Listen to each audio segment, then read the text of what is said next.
Good evening, everyone. How are you all? How are you today? Yeah, fine now. Hi. Good evening. Cool.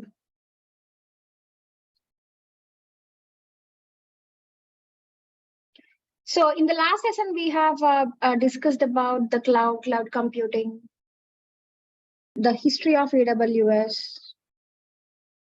Okay. And what is the basic,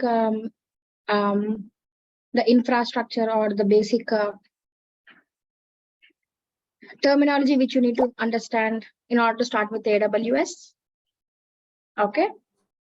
And you have also created an AWS account, right? Now, Anupama, ma'am. Actually, yesterday the link which was sent is not actually working. Which link? Yesterday you have given a link for creating an account. Google Drive link. Yes, yes. Is it for everyone? No, it's working, ma'am. Yeah, working. Like everyone has created AWS account from that. But for me, it is not working. But why didn't you tell me yesterday itself, Murugan? No, yesterday night only you gave. What? Correct. Yesterday night in the class, before 1.5 hours almost, I have given you to create an AWS account. I wonder, I didn't understand. In fact, you were talking about the Google Drive link only, right? Yes, right, ma'am. So yesterday you didn't open when I have given in the class itself? No, it's not. No, ma'am, it's not open. Do you have a Gmail account? Yes, I have a Gmail account, ma'am. So what it is saying? It's saying update your browser, but even I update the browser, but even though it's not working. Share your screen. Guys, please store that link somewhere, because every time I will ask you to refer the drive link.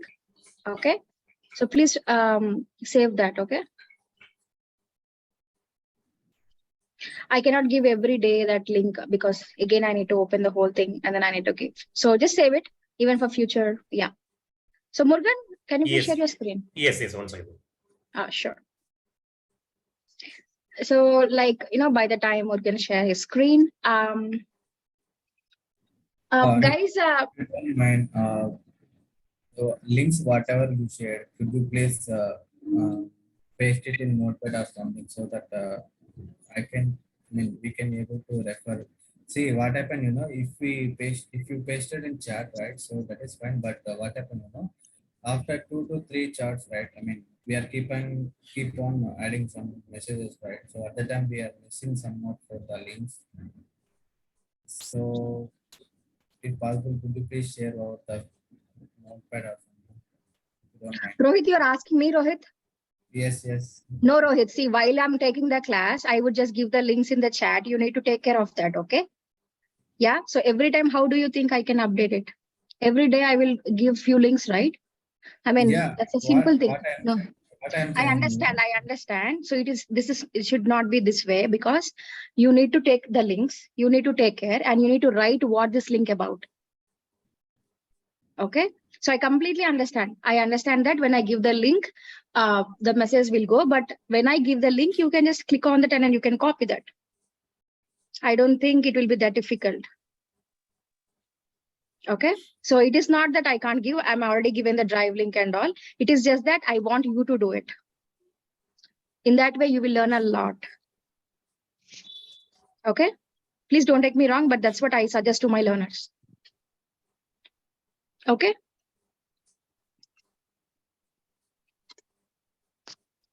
Rohit, you felt bad?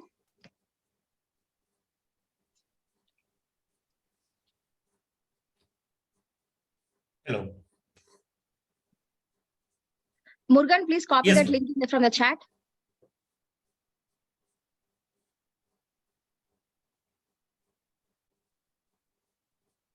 And keep it in the browser.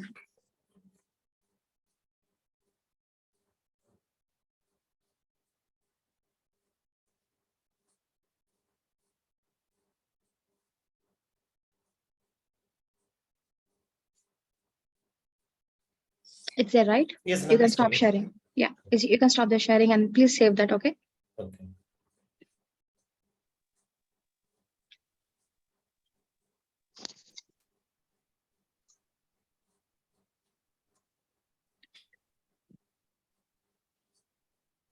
Let me stop for you. Yes, ma'am.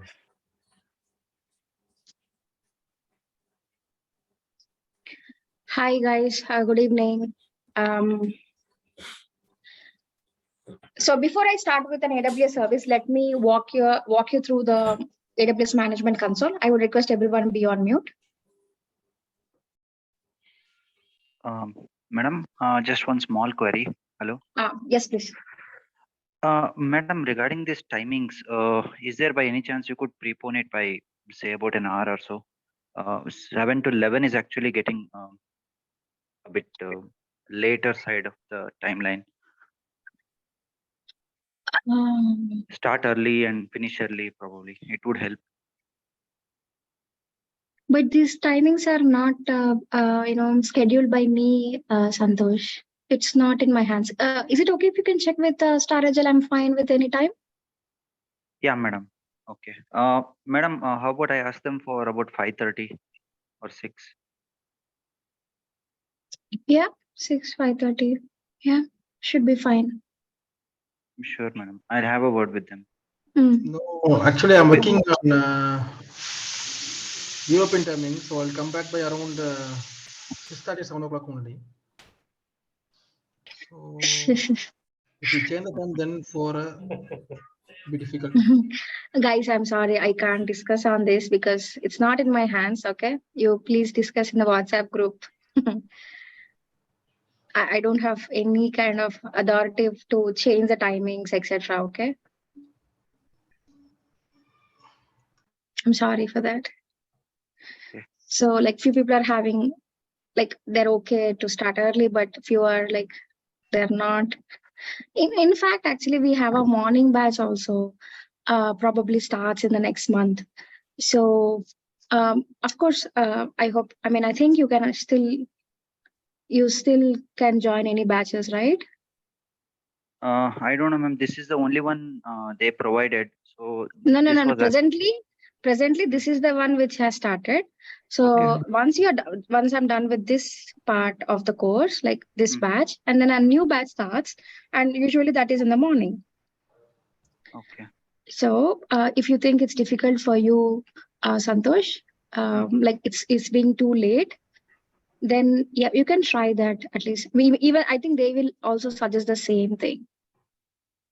Okay. Yeah. Yeah, sure, madam. I'll have a word with them once. Perfect. Thank you. Thanks. Yeah.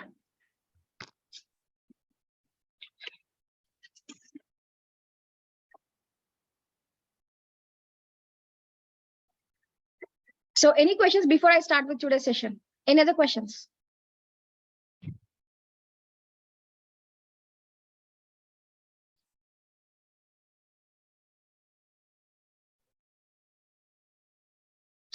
Perfect.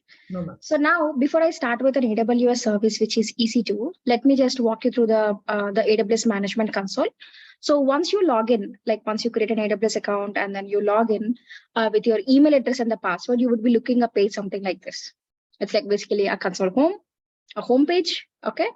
And you need not open your console, guys. Please don't do with me in parallel, okay? So you may just deviate, okay? So just follow me. When I say follow, just look into my screen, yeah? So you would be seeing some sort of a console home, like where you'll have some sort of widgets. Like I have a recently visited one where I would see all the services which I have visited very recently and other widgets. And you'll also have more where you can just add them. You might be seeing a lot of widgets in your home screen. I've just removed them just because I'm not using it, but you can still add any widget at any point of time and you can customize, in fact. Okay, so you can customize your home page completely however you want it. Okay, so if I don't want a particular widget, what I can do is I can just remove this. Okay, it's gone. And now if I want to add, I can just click on add widget and I can just select it and I can click on add again. For example, welcome to AWS, and I would be saying this way. Okay, and I can also resize this widget like, okay, this is very small. I can try this. So change size. So I can actually go for a regular view where I'll have only half of it, and I can go for an extended view. Okay, so if I just click on regular view, this would shrink back, you know.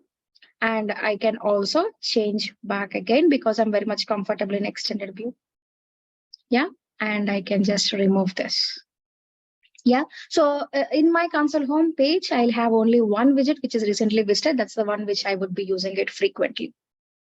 Yeah, and we also discussed that we have a lot of AWS services, and the services can be seen in the services where you can just click on this icon, okay, and you can also click on the services.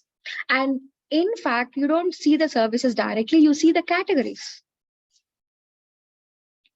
Okay, so you can just see the categories. Under each category, you'll have set of services. For example, if you take a storage category, you will see all the storage services supported. All the storage services which are supported, on the storage category. Okay, so we do have 200 plus services, and all the services you will be finding under here. But for example, if you're looking for a particular service and you need not worry about going to the category and then searching where it is. Instead, you can straight away use a search bar. For example, if I want to go to a particular service called EC2, I can straight away search it and I can click on it and I can start using it. Okay. But if you wanted to see what are the services which are there, yes, you can explore this one. Yeah, and if you're using a particular service very frequently, what you can do is you can add them into favorites where it will be displayed somewhere here. Okay, so for example, if you think that I'm using a particular a service, I'll take EC2 only. Okay, I'll go to compute because EC2 is known by few people. So if I am using a particular service called EC2, what I can do is I can just click on this star. Okay, so I can just remove it and I can add it. Yeah, and I can see all the starred services in the favorites as well. Okay. What is this? Sorry to interrupt. What is this left hand side? So the analytics and compute. These are all the categories where you have the services related to that particular category. As I said, if you take a storage category, you will see all the storage services under that category. Okay, thank you. Okay. Thank you. Yeah. Kiran, even I have concerns.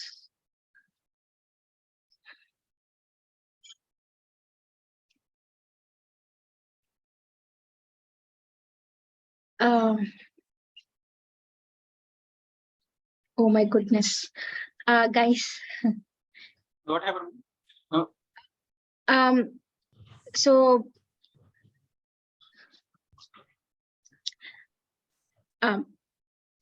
see, we usually have either morning sessions or the evening sessions. Okay, so they would just ask me before they start the batch that they want to go for evening session. Is it okay for me? Okay, or the morning batch, is it okay for me? Okay, so initially for this batch, they told me initially that it would be in the morning. And a few days back, they wanted to change and they asked my permission. I was like, okay with it. Okay. Ma'am, I suggest like in case if we have considerable number of participants, so we can decide like in case if they need a morning batch, we can split. That would help. See, Because I don't mind taking any time. Okay. So maybe, yes, you guys You can could- check it. ma'am, we are actually dispersed. We don't have contact with each other. So if you could just put in a word that something like this has come across in the class, maybe Star Agile people can think and probably decide. This would help in everyone's favor. I understand some people are working, so for them, this batch can be provided. So Sure, I can call them. I'll call the concerned person. Okay, I'll call the concerned person and I'll let you know. And there will be a WhatsApp group as well. So who is your point of contact for Star Agile? Avnish was my point of contact, madam. Who is that? Avnish, Anis. Okay. Anish, I believe.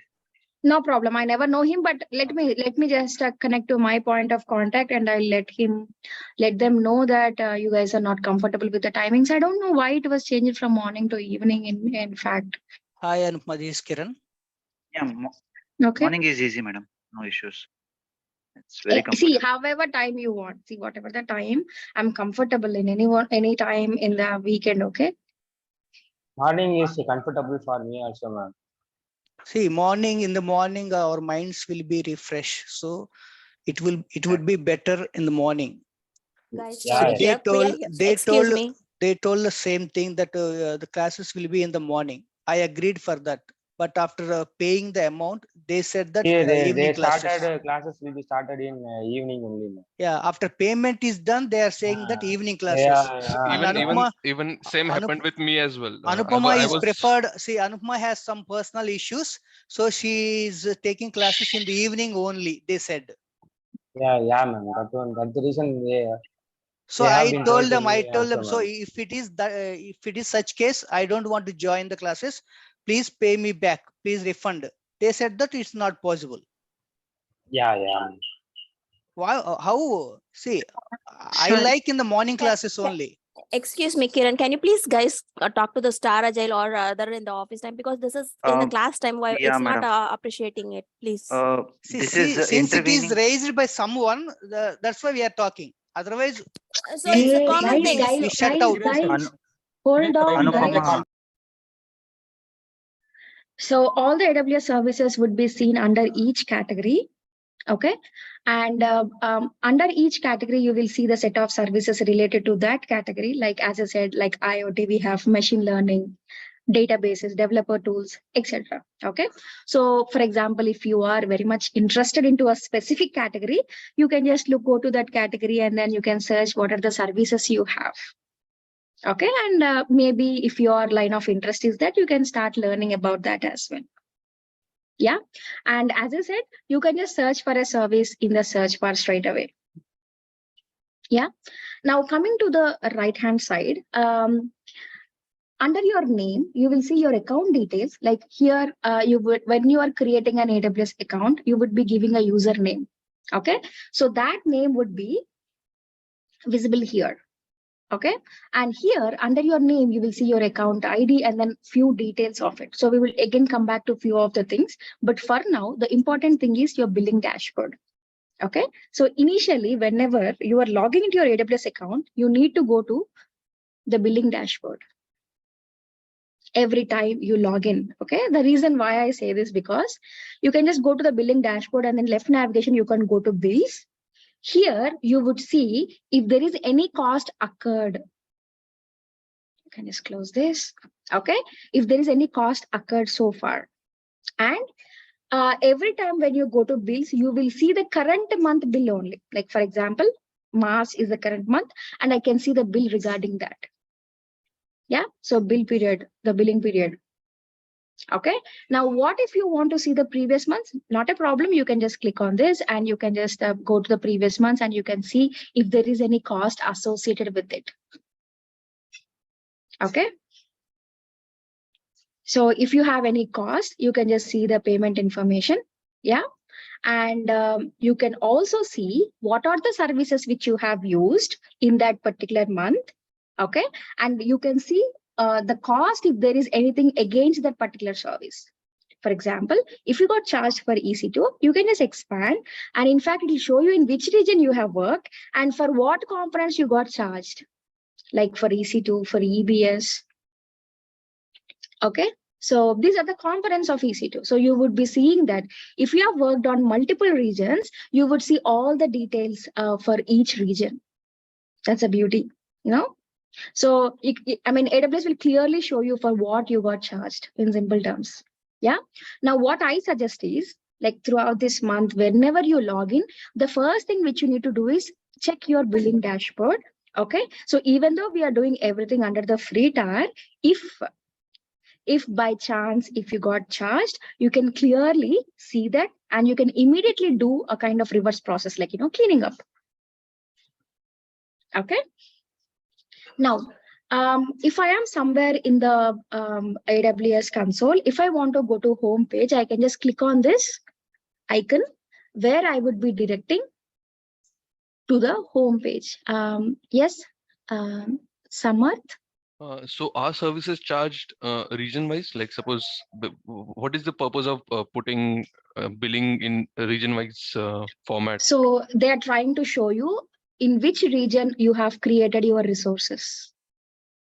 But is that like if EC2 instance created in India region is charged differently than EC2 instance created in North Virginia region? Definitely. For example, I'll explain with an analogy. Let's say, Jim, you are trying to buy a product in a village. Okay. Now, if you try to buy the same product in a city, you see the difference, right? Yes. Yeah. So again, AWS also cost you the same service in different regions differently because it depends on the hardware cost at that particular area. Fair enough. Yes.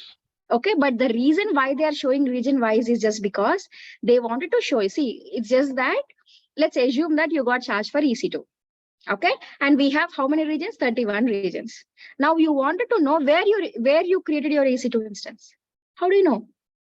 That is a reason in billing they are showing you in region wise. Okay, got it. Yeah.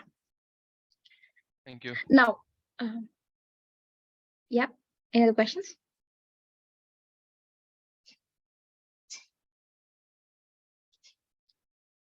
Now, if you can see the beside one, you have set of regions. So you will see all the available regions for your account. Okay. So you can choose any one of the region for your hands-on. Yeah. Like throughout the course. And for example, I would be choosing North Virginia throughout the course. One of the reasons why I'm choosing North Virginia because this is the first region of AWS. Okay, so whenever AWS want to have a new feature in a particular service, first of all, they'll implement in North Virginia to check how it looks, etc. And once it is successful, they will implement in other regions in parallel. So as a trainer, what I feel is I should know whenever there is a new feature added. So that is the reason. I usually work in only North Virginia region. Okay. Now, when you are practicing, you can choose whatever the region you wanted. Okay. So you can choose whatever the region you wanted, but make sure you are sticking to that region only throughout the course. I'll tell you why. Let's assume you have created the resource in California, North California region. Later, you worked in Ohio region. Now, when you go to Ohio region, you don't see the services which you have created in California. Assuming that you have not created, so you will not clean up and it may end up getting charged. So to avoid the charges, make sure you're sticking with only one region. As I said, you can stick with any of the region. It's completely up to you. But throughout the course, I would be using only the North Virginia region. Okay. None of the region in the global list is enabled for me. Chitra, you can just click on this icon and you will see these regions. And as I suggested, please don't look into the screen. I mean, please don't parallelly work on your console. Okay. Yeah. No worries. Yeah. Thank you, Sachin. Okay, so he already. So this is like a home page. Yes. Yeah. And now here you would see a support center. Like, let's assume you have an issue with billing. Like I have created a resource and I have deleted it, but I could see still billing, it is getting charged for some reason. And even though you have deleted all the resources for that particular service, it is still getting charged. And you don't know really like what is the reason for that. So what you can do is you can just create a case. Okay. Now, when you are creating an AWS account, you might have got an option where you can select the plan. Which plan, the basic plan, the developer plan. Okay, so if you can see here, so here you can see the support plan is basic. Oh my God, 5 questions.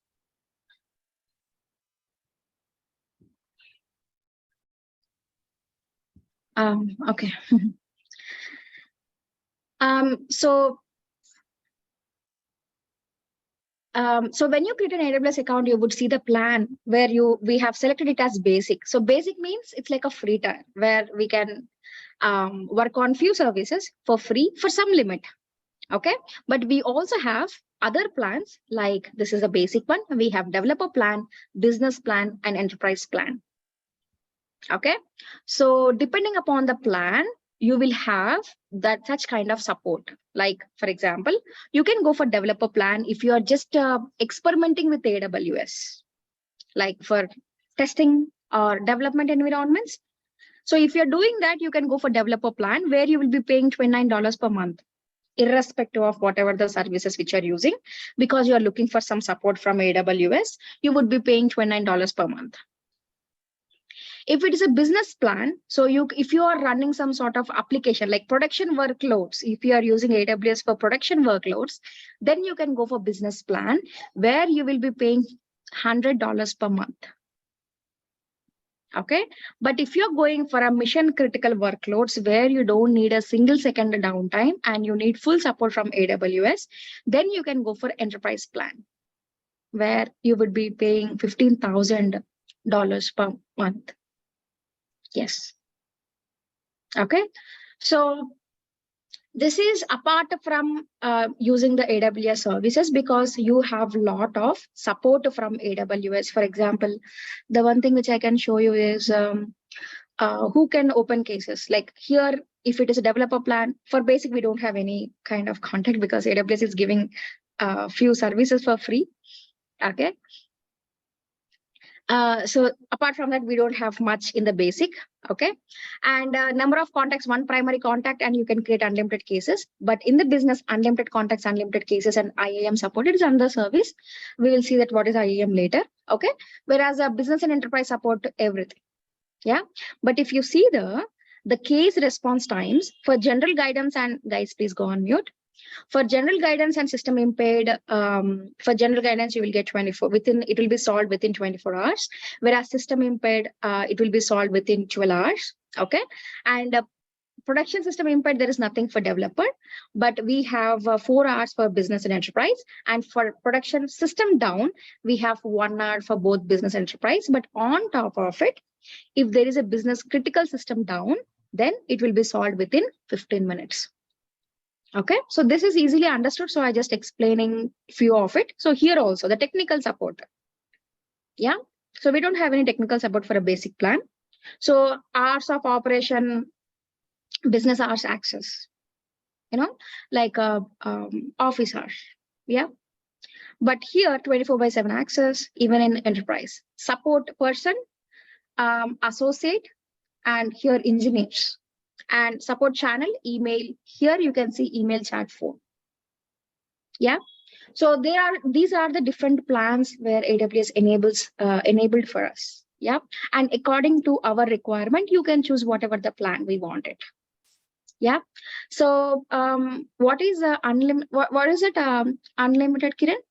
For what you're asking for?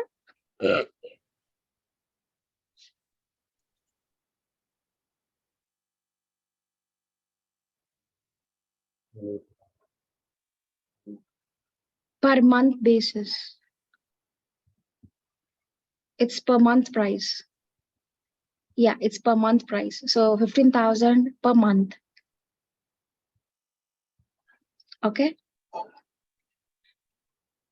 Now coming to the support case, under the basic plan, you can create a case if you have any questions related to account and billing. Not technical. When I say technical, see, it's saying technical support is unavailable, because technical means what? If you have any service related issues, like I'm not able to connect to my EC2 instance. Yes. EC2 is like VM, okay? So if I'm not able to use any particular service, it's throwing an error. I don't know why, how. So you can raise a request to AWS. There would be a support team, an expert team who would be helping us. But because we are in the basic plan, this is not supported, but you can still raise a request if you have any issues in account and billing, like my account is not getting activated. It always say that it will activate within 24 hours, but it never get activates. Then yes, you can raise a request on different kind of things. Okay, so I'm sorry. For example, if you want to explicitly work on the account or billing, in fact, okay, then you can see like which one. So you want to go for charge inquiry, or if you have doubt on consolidated billing, or on what? Okay, or a payment issue if you're not able to pay. Okay, and severity, according to the category, you can actually select the severity. So because the basic plan, the severity usually will be general question. Yeah, and you can give a subject line, some sort of description. If you want to attach few files, you can do that, and you can just click on solve now or contact us. Guys, please go on mute.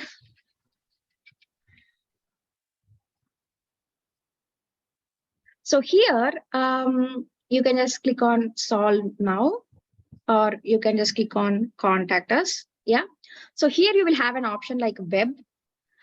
Web is something like an email. You'll have an email communication from the AWS. So they will come with a solution, and then you need to respond to it with the necessary details if you have not given complete information. Or they can straight away call you, or you can also chat with a representative. So if it is very urgent and then you wanted the resolution right away, you can just go for chat. So if you click on chat and just click on submit, there will be a pop-up will come up, and then there will be a person who will connect and they will talk to you. And then you can just address all your queries and all, and definitely they will support. So if you're going for chat, the only thing which you need to remember is you cannot make this chat idle for more than 4 minutes. Even though they will try to get the answer, if you don't respond for more than 4 minutes or so, I don't know if it got reduced, but ideally it is 4 minutes. If it crosses, the chat will get disconnected. Again, you need to go to this process and then click on chat again. That's it. It's a double process. That's it.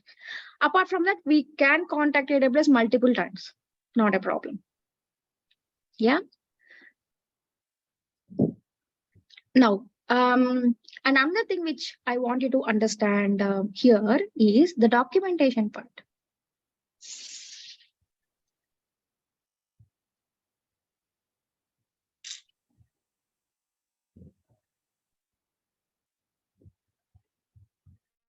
So whatever it may be the question you have in AWS documentation is an answer. That's it.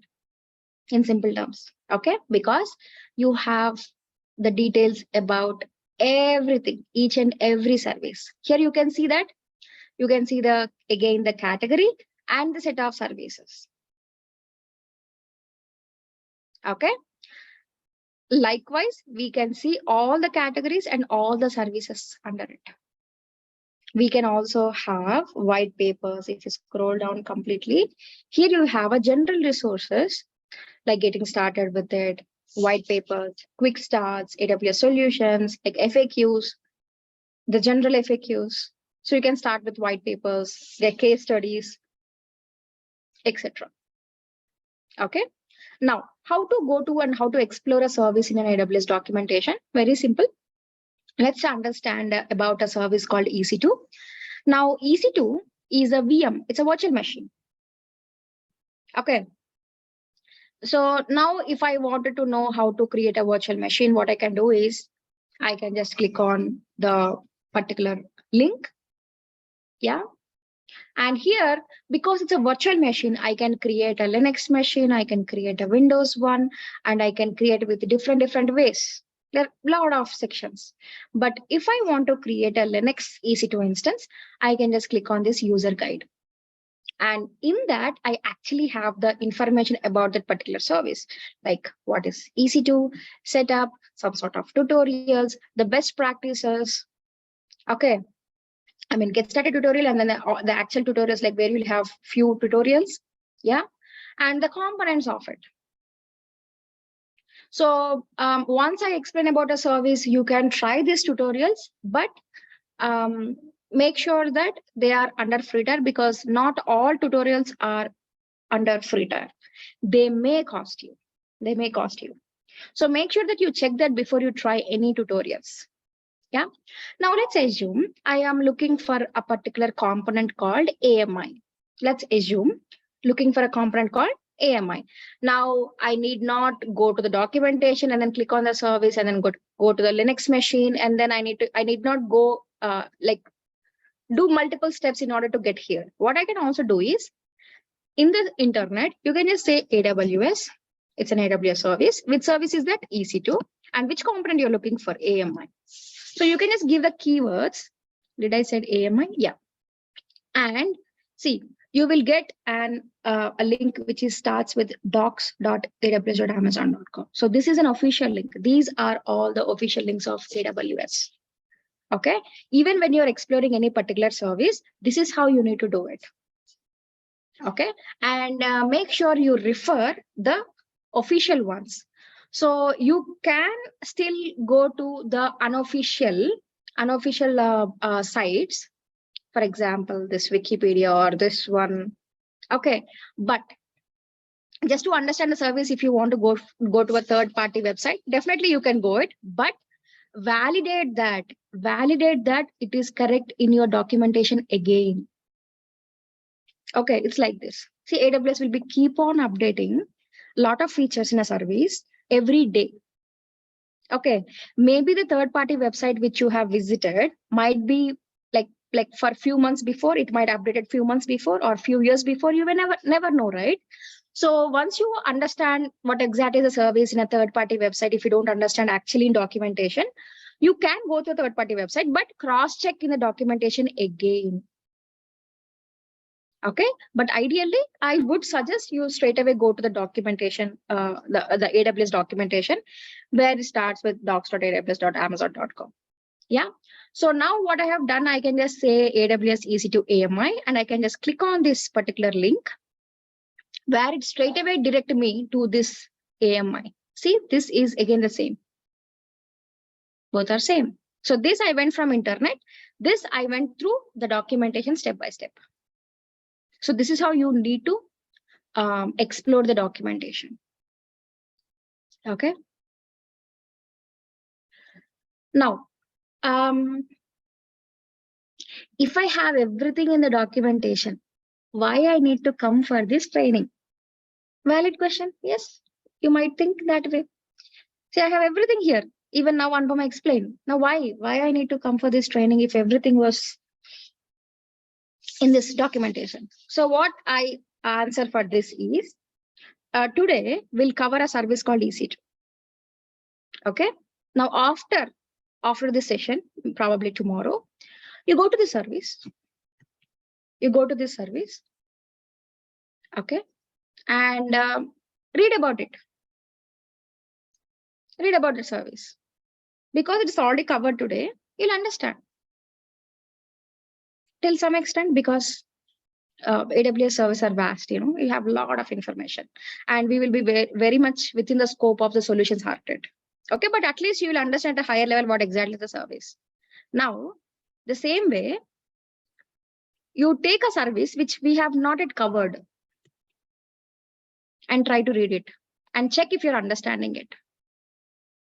The question will be answered, because when you are starting with AWS explicitly, you need some support, like a guidance, like a trainer, in order to start with the AWS services, because the documentation was like that.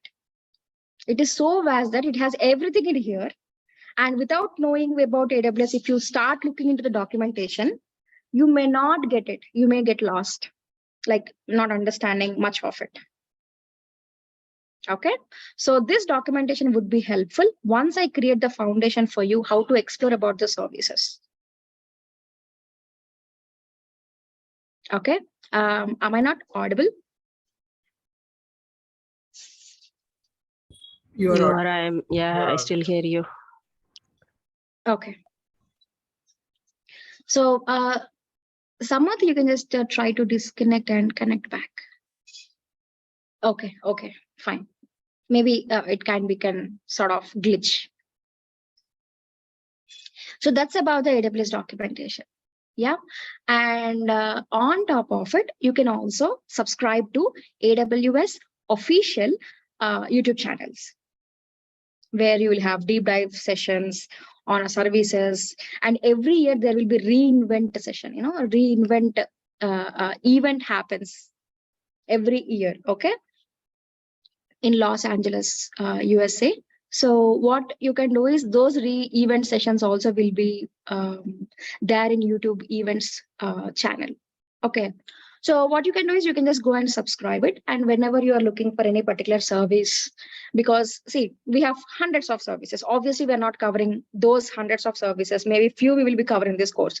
So once you get a job, you might be working on a different service. But then how do I learn? One is documentation.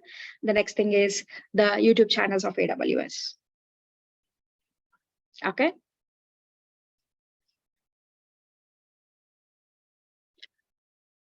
The next thing is the notifications one. So if there is any issue in any particular region which AWS want you to know, you will get some sort of notifications. Okay. And this is a cloud shell. This is a cloud shell in the console. Okay. Now, this is something where you can access the AWS services through or using CLI commands. Okay. So usually using a CLI is a different process altogether. You need to install, you need to configure, you need to give some keys, then only the CLI will be active. But AWS has enabled this option so that in the console itself, you can just click on this cloud shell and then you can run some CLI commands. Okay, so it is irrelevant for us, but this icon is all about that. Yeah, now let's go to the home page and we'll go with our first service, which is EC2. Yeah, any questions so far? What are the major services that we need to work upon as an architect? Venkat, so we will cover that in the course. So you can just refer that agenda, which I have shared yesterday, the drive link. You will see the services which I am covering. Okay.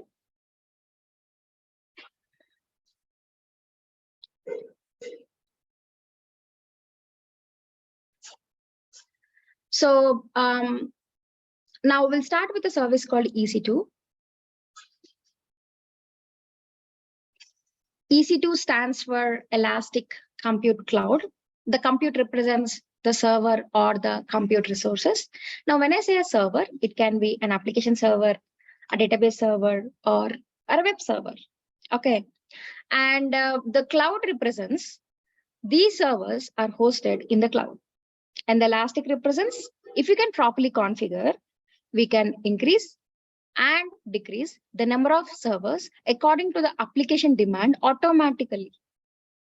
But in AWS, we call it as instances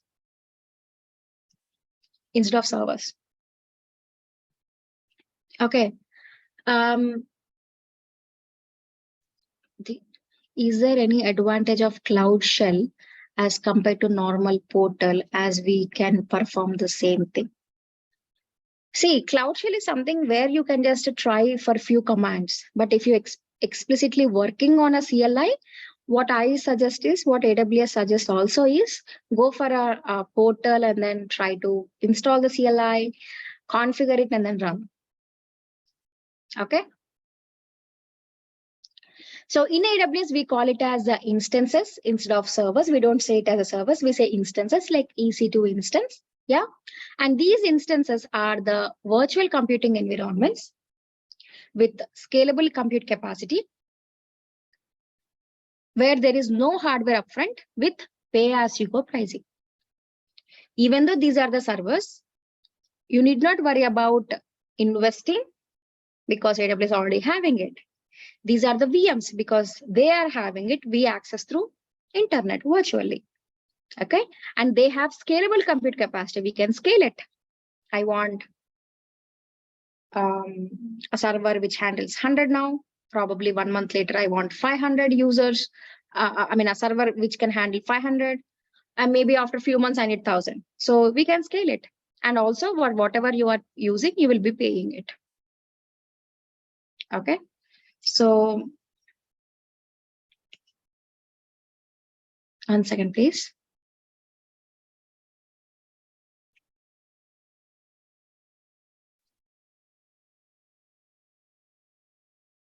So if you see this, EC2 is a VM in simple terms. Okay. So yesterday we have seen about the virtualization, right? Now a VM EC2 instance is just a virtual machine in the cloud. This is an AWS host computer.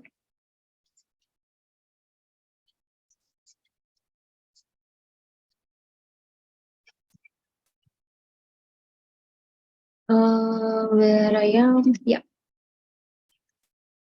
I'm sorry, in the slides. So now what we will do, we will try to create an EC2 instance in the console.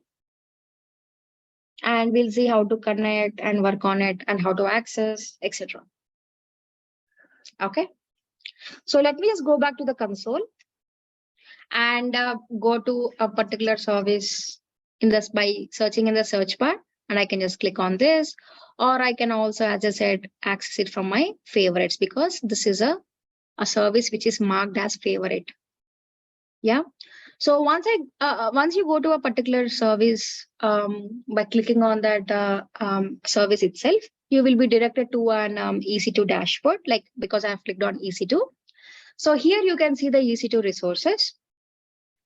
And if I scroll down, you can see the region is North Virginia and the service is operating normally. And this North Virginia region is having 6 availability zones. Okay. And another reason why I will be choosing or using North Virginia is because it has 6 availability zones. No other region is having these many availability zones. Okay. So if I have more, I can play around. That's the reason why I will be choosing North Virginia. Okay. Now in the left navigation under the instances, let me just click on the instances. And there are no instances which are running. And let me just go and launch an instance. Now let's see the steps involved in creating an EC2 instance. First thing is giving a name to your EC2 instance. Okay, so to a virtual machine.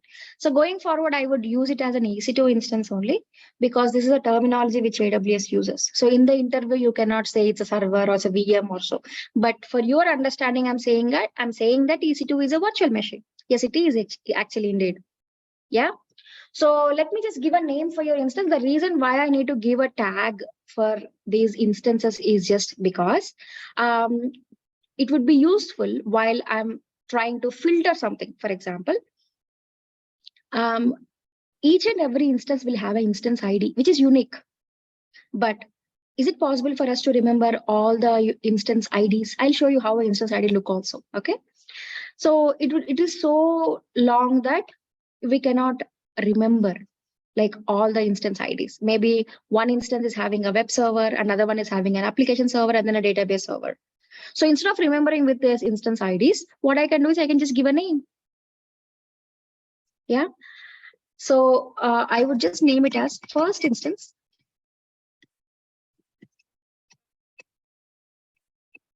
For you, most of you.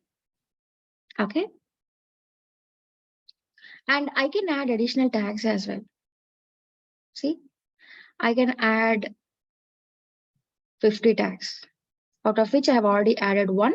So 49 tags remaining. So why there are a lot of tags which are available for us? Maybe. So I wanted to add more tags to my instance. Like, yes, this is a web server, for example, but this web server is of a project A. Okay, maybe a person is working. So employee ID, the name of the employee name, the name of it. Maybe the project is in a separate particular branch. So you can give a branch name. Okay, so this project is related to a client. So client name. So you can add all the information related to that particular server, particular instance, so that while you are filtering, so I wanted to know all the instances under this client. I wanted to know all the instances under this employee ID or employee name. I can clearly get it using these filters. So that is the reason we have a lot of tags where we can add. Okay, so it has a greater importance, guys. So even though it's very simple, just giving a name to an EC2 instance, but it has a lots of importance. Okay, so maybe I want to select all my test instances, like environment test. Okay, so all the instances which are under test environment, and I need to run a patch. Yes, I can do that. So that's about the tags. Now let's, next one is AMI. AMI stands for Amazon Machine Image. AMI is a template which contains your operating system, supporting libraries, applications, and all. If you ask me in simple terms, what is AMI? It is selecting an operating system for your VM. I am creating a virtual machine in the cloud, an EC2 instance, and what kind of operating system I want it. I can choose under AMIs, Amazon Machine Image. Okay. Now, if you see the options under the quick start, we have Amazon Linux. So we have lot of AMIs supported on Amazon Linux. So Amazon Linux is AWS owned operating system. They have their own kind of operating system, which is called Amazon Linux. And it's a Linux operating system. Okay. And we also have Mac. We have Ubuntu. Again, under Mac or Ubuntu, we have a lot of AMIs which are supported. So we have Windows, we have Red Hat, we have SUSE, we have Debian as well. Okay. Now, if you see here, Mac operating system is there, Windows operating system is there. Okay. And for Linux, we have Amazon Linux, we have Ubuntu, we have Red Hat, we have SUSE, and we have Debian. So why we have different companies for Linux operating system? Linux is open source, so as per the requirement, many companies generate the operating system its own. Exactly. So if you take Windows or Mac. But one thing is there, as you mentioned, you click on the Amazon Linux, and multiple Linux are dropped down in our list. Correct. But which one is to be selected and which one is better? How can I identify? Because it's a multiple operating system inside there, no? I'll come to that, okay? Okay. Yeah, I'll come to that. So even though we have different AMIs, each AMI is unique in their own way. Maybe their difference in the version or so. Answering your question, Okay, so they are not same. If they are same, there will be only one AMI, no? They're different. Yeah, again, I'll touch upon that. Now, coming to the previous question which I asked, if you take Windows or Mac, in Windows as well as in Mac, you have different versions. Like, for example, Windows 11, Windows 10, Windows 7, XP. Okay, so even though you have different versions of Windows, all the versions is owned by the Microsoft only. Even in here, owned by one company. But if you see Linux, there are multiple distributions of Linux, like Amazon Linux. We have Ubuntu, Red Hat, SUSE, Debian and all. It is just because, as someone said, Linux is an open source. Okay, that means there is a person called Linus Torvald. Okay, so he created created an operating system. In fact, he created a Linux operating system from Unix. He got this code from Unix. The Unix is also another operating system. Now Unix is not used. Only Linux is used, even though a lot of the code is from Unix only. Okay, so that person, he created his own operating system, a Linux operating system, adding all the components which are required to generate a complete full operating system. Okay, now after creating his own operating system, he thought to give the core of an operating system as an open source, which is called kernel. Okay, so kernel is a core of an operating system, means is a source code. Source code is basically where it has a potential to create an operating system by adding few components. Okay, so for Windows and Mac, you can't see the source code of that. You never know. It is completely a top secret how this operating system was made, how it is designed. Okay, but a Linux is an open source, means it has given it as a free in the internet. You can just download. Anyone can download, you and me. Okay, anyone can download this kernel. They can add all the components which are required to create a full-fledged operating system. Because it is just a source code. With the code, you have to add few capabilities where you can work with that operating system. So Red Hat is the first company who has downloaded the source code of the operating system, and then they have created their own operating system, which is called Red Hat. And then we have SUSE, and then Debian. Like in Debian, we have Ubuntu, etc. So that is the reason when you say Linux, we will have a lot of companies who would be, or we usually say it as distributions, distros. Okay, a lot of distributions who would be using a Linux operating system. Okay, so this is where, like, if you are completely new to IT and all, so just for your information, how Linux got emerged and why we have Linux, like Amazon, Ubuntu, Red Hat and all, why we have a lot of Linux operating systems with different names altogether. Okay. Now let's go to browse more AMIs. And you will see in a different view, whatever the AMIs which we have seen so far, you will see in a different view. And again, they start with Amazon Linux. Okay. If you see here, both are Amazon Linux only, but the kernel is different. So they of course, they are unique in their own way. Yeah.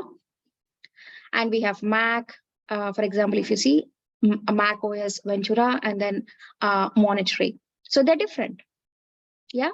So we have Red Hat, we have SUSE, Ubuntu, Microsoft. Okay. We also have a deep learning AMIs. They are in Ubuntu operating system.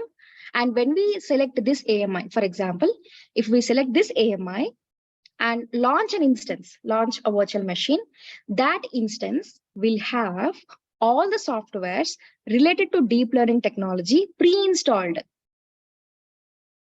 So that you need not explicitly download them, install it, and then keep a necessary setup for that. So you can straight away select this AMI so that everything will be in that instance by default. Okay, so we do have a few set of technologies supported. Deep learning mainly into deep learning. You see, you have deep learning in Amazon Linux, we have deep learning in Ubuntu, and we also have different operating systems with capabilities like, for example, if you take SQL server, in Windows. Yeah. So according to our requirement, you can just select the AMI, and you can create a virtual machine or an EC2 instance, and you can work accordingly. Yeah. So Microsoft Windows Server with SQL Server will have SQL Server already installed in it? Yes. And what about licenses in that case? Yes, it will take care. So the customer need not have to pay any licensing fees for this, right? No, the cost will be associated with that automatically. So you will be completely paying for the instance, including that server SQL. Okay. So most of the AMIs, like, or the top in the top, whatever the AMIs we can see, they're all like clean operating systems. Like when you buy a new laptop, you get nothing but an operating system where you will be installing whatever it is required, etc. Right? So the same way, if you are starting with, in the beginning, like the Amazon Linux, different versions, Mac. Okay, so till here, mostly you will just have some sort of just an operating system without any softwares where you can start from scratch. It's a new operating system. Okay. Now for the demonstration, I would be choosing an Ubuntu because I'm little aware of Ubuntu. So I would be choosing Ubuntu. But if you are aware of Red Hat, for example, you can select the Red Hat. Please understand, if you are aware means you should be able to do the hands-on, do the lab using that Red Hat, for example, if you choose Red Hat. Okay. So if you are not aware of it, please follow me and select the Ubuntu one only. Yeah. Now, before I actually select this Ubuntu 22.04 LTS, let me show you other options in AMI, which are my AMIs. See, now we are in fixed AMIs where you can see the AMIs, which are just with just an operating system, and there are AMIs with some softwares. Yeah. And under my AMIs, here you can see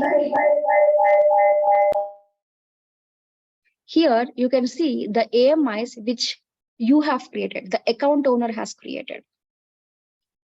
Okay, so that means we can create an AMI as well, and that AMI would be under my AMIs. So we don't have any AMIs for now, but we will make sure that we have one in the coming, like in few minutes. Yeah. And we also have AWS Marketplace AMIs. So this is basically from a third party,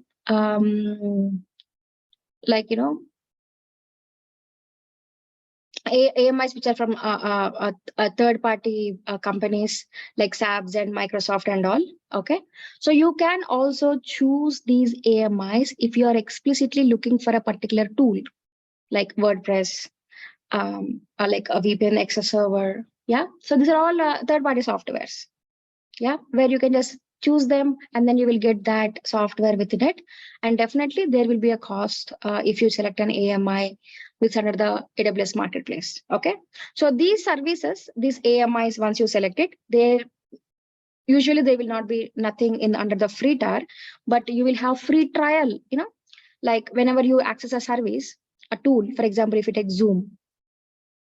So if you go for the plans, the payment plans, so you will see few set of things for free, like 40 minutes. If you don't pay any plans for Zoom, you can actually have 40 minutes of meeting. Okay, so that's the limit under free, free trial. But if you want to go beyond 45 minutes, then yes, you may need to go for other plans, like, business plan, enterprise plan, etc. Yeah. Otherwise, everything under basic plan. So likewise, even for these tools, you will have it. So in the AWS Marketplace, you will see a third-party AMIs. We also have community AMIs. So the AMIs which we create, the account owner creates, will be under my AMIs, and it will be very much private to you, private to the account owner. Means if I create, no one would know that. Okay, it will be very much private to me only. But if I want everyone to access my AMI, maybe I want to make it public, I can change it from private to public, which will be reflected under the community AMIs. Okay, so these are all the AMIs which are created by someone else and they just made it as public. Yes. And AWS says that you use the community AMIs at your risk. Okay, because see, I can create an AMI and I can make it public. Now, I might be changing few things in the software in my operating system. Yes, I might be running some sort of scripts. Who knows? May not be knowing it. So if you're going for real-time workloads, your real-time applications, you cannot go for community AMIs. For POCs, for practice, for demonstrations, absolutely fine. But AWS says that you use the community AMIs at your risk. At your risk. It is not suggested for production workloads explicitly because you deal with real-time data at that time. So these are the types of AMIs where you can find it. Now let me just go back to Quick Start AMI and I'll select the Ubuntu. So I would like to check if you have any questions before I select this AMI.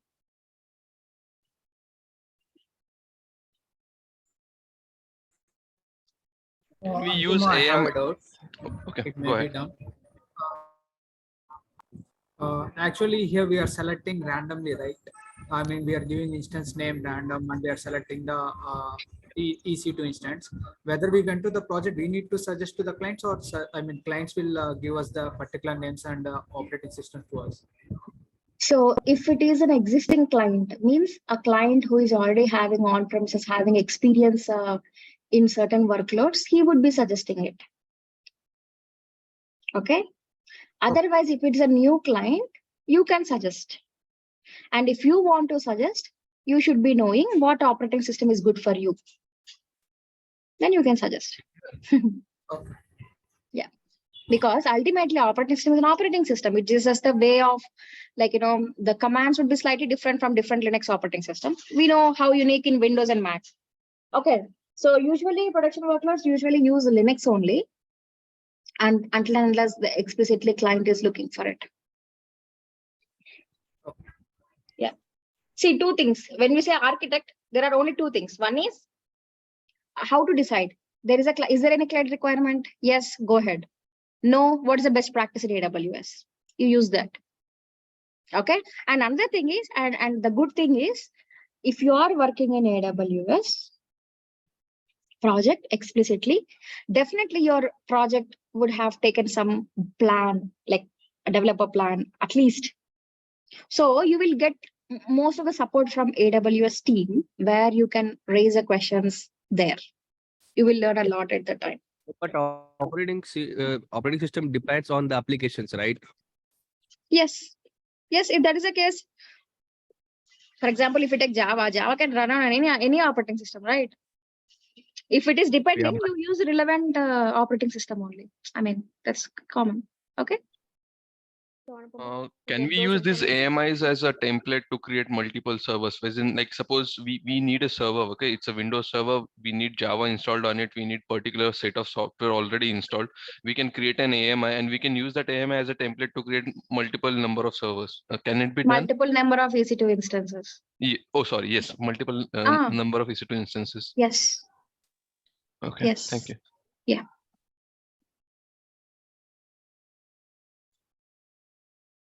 And one more, in addition to that, suppose the requirement is not getting fulfilled by any of the available AMIs. Okay, so can we have a bare metal system with us and we can build from the scratch? You can also import it. You can not in AWS. If you already have on-premises operating system where you have everything in place, and if you want to import to AWS, you can do that. So there is a service called VM import export. Using that, you can import it. Okay, thank you.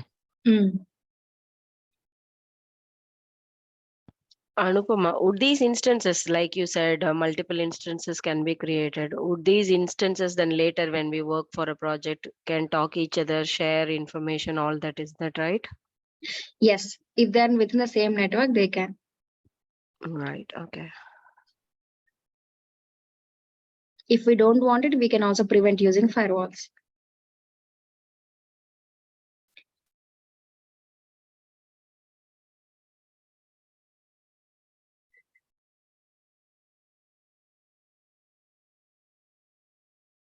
Okay.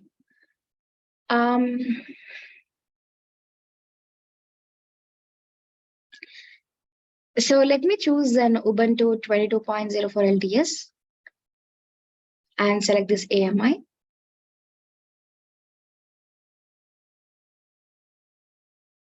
Okay. And another thing is, how did I miss it?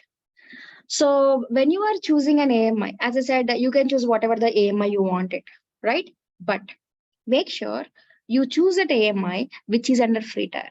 See, there are few AMIs which are not, and there are few which are. So you choose it, whatever you want it, but make sure that is under free tier. For example, if you take deep learning also, it is not under free tier. So if you don't want to get charged, please don't select that. Yeah. So Ubuntu 22.04 LTS, which is under free tier, I'm choosing it. You can cross check. Yeah.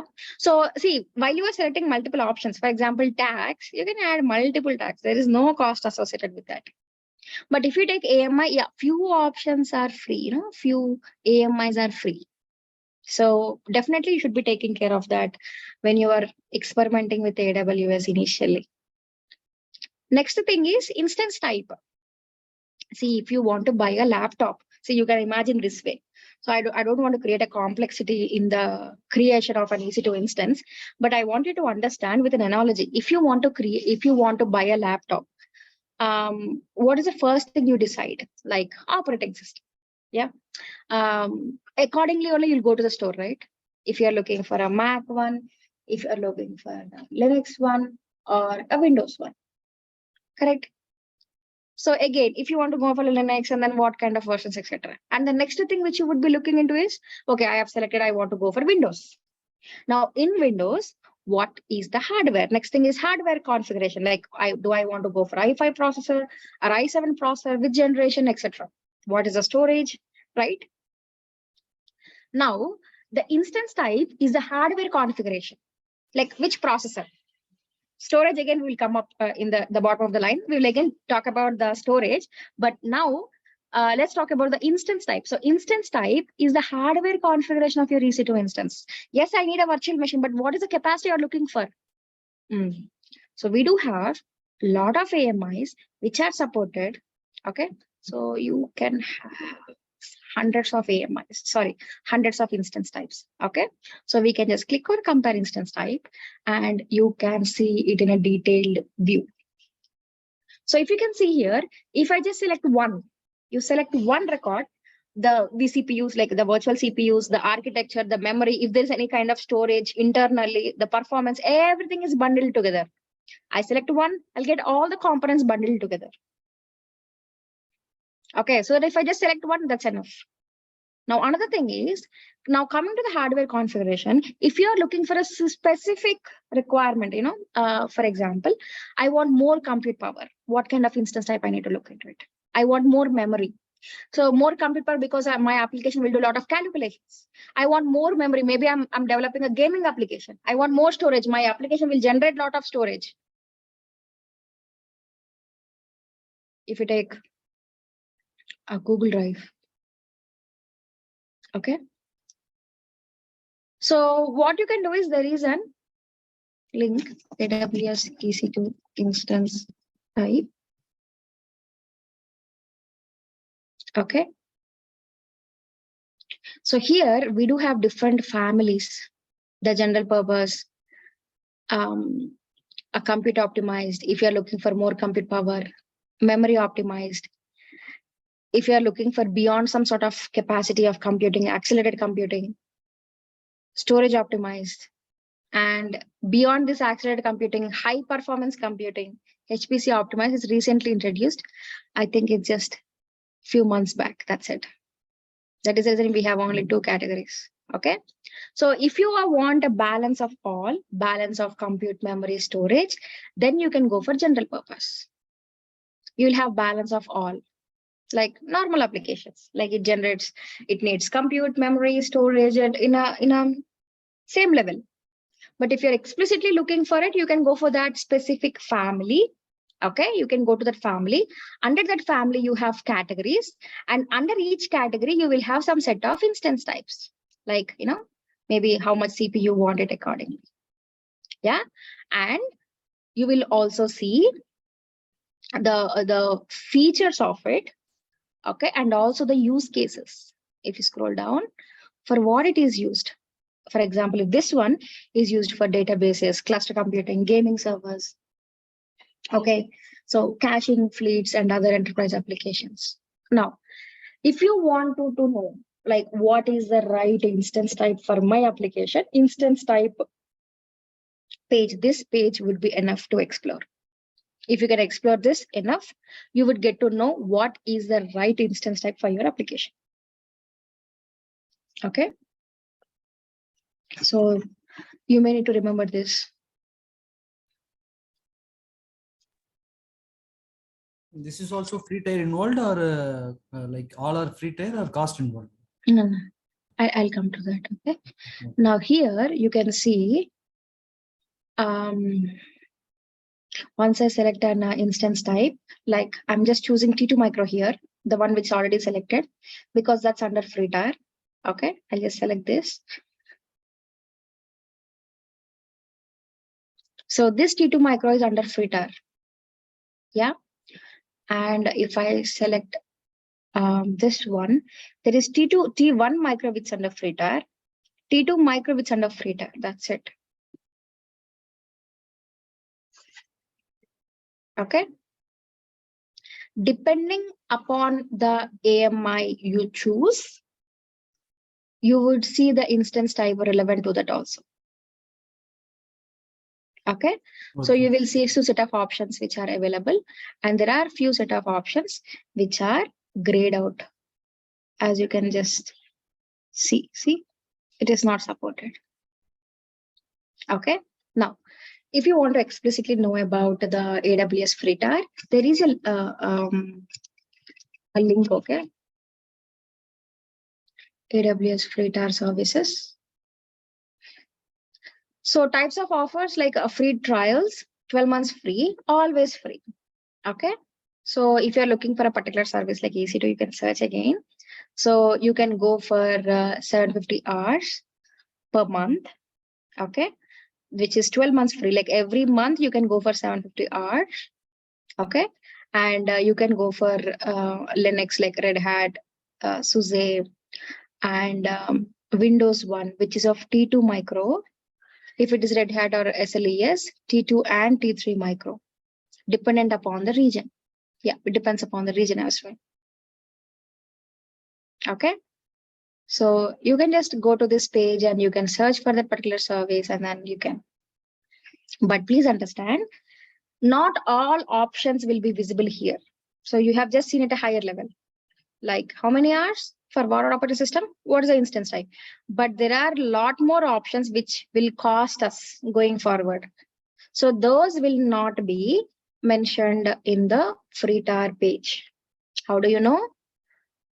Either you experiment it, get charged, and then you know, okay, this is what it is charging you, or through like someone like going to the YouTube channels, or if someone is trying to say that it will charge us, etc., or say through some training like you're doing it now. Okay.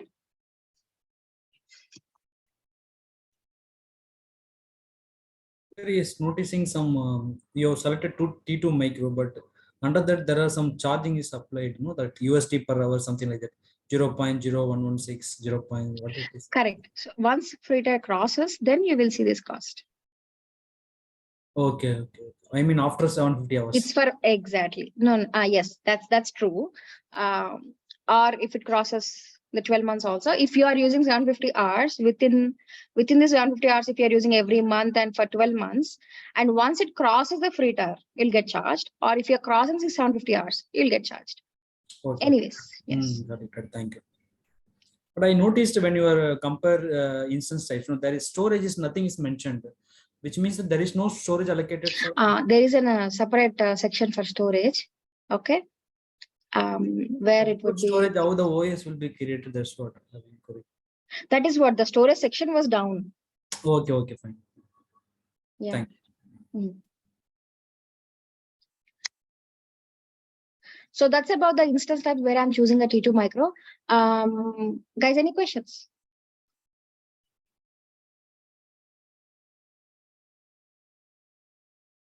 Did you say why that naming convention, Anupama? Like what they mean by T2, T3, You or see we here, don't need to worry family about is family, T2. it says, yeah. But what's that abbreviation? No, it is just a letters only, ma. Okay. It's just a Okay. family name. Whatever M1, M5, A1, these are all family names. That's it. Right. Okay. So it's mainly to select what kind of processor you wanted for the OS selected Exactly. Like OS, what is the isn't it? VCP you're looking for, how much memory you wanted. Storage again, you will explicitly select it later.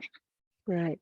And Okay. another question is this costing structure, no? It is like, see, for example, AWS account, when you create, you can create it at enterprise level or business level. So underneath, you are already paying to enroll the subscription.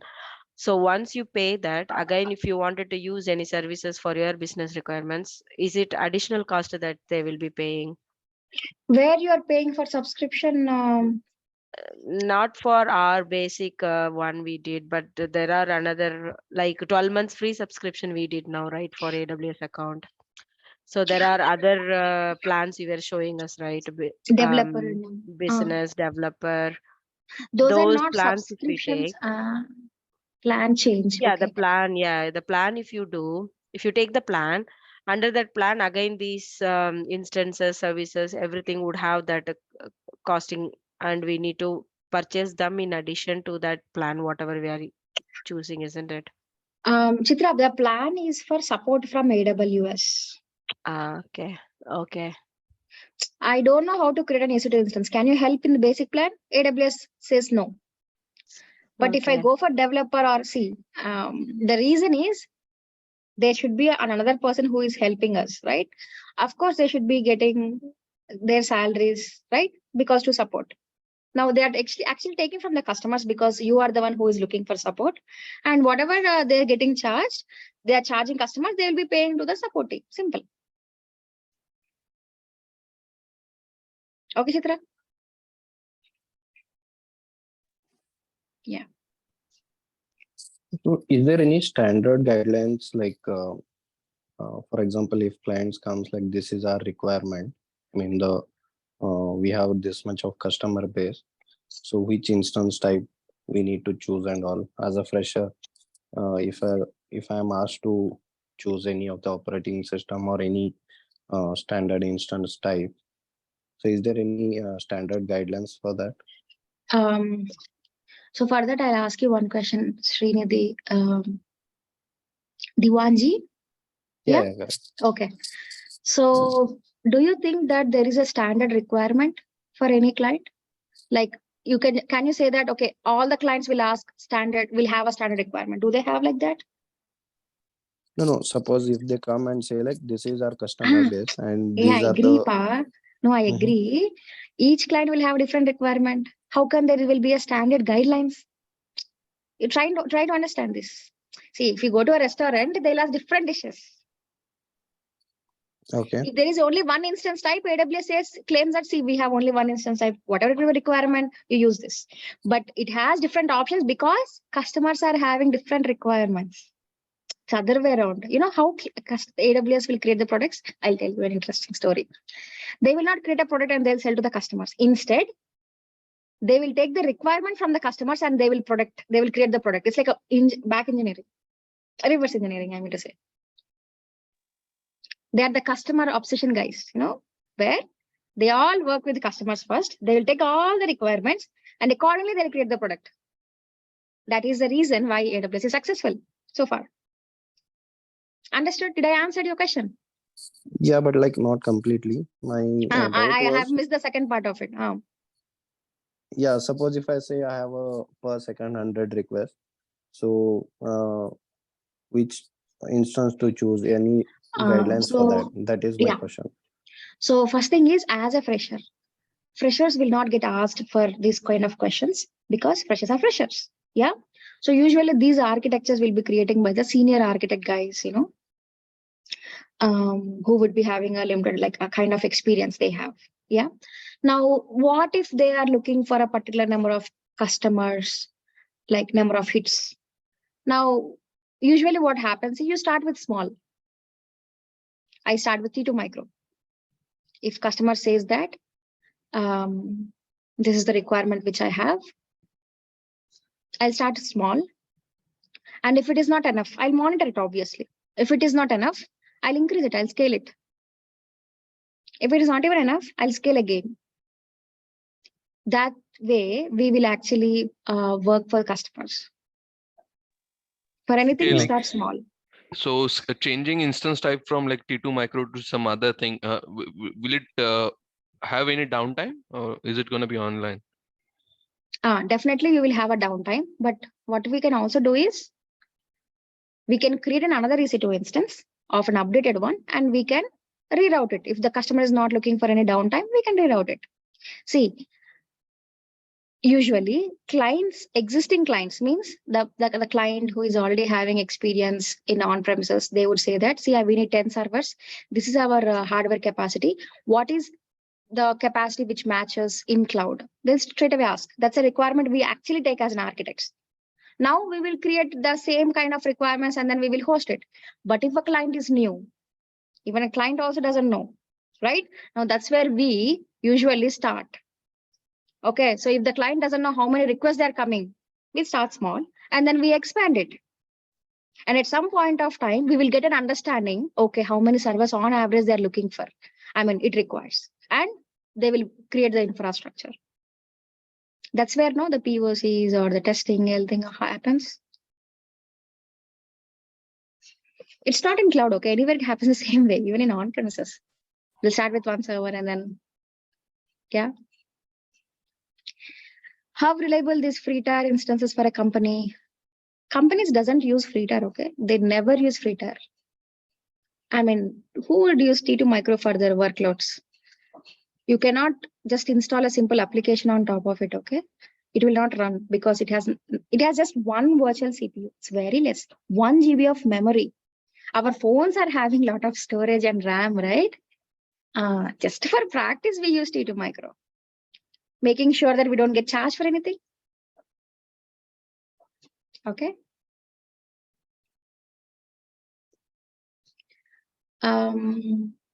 Understood.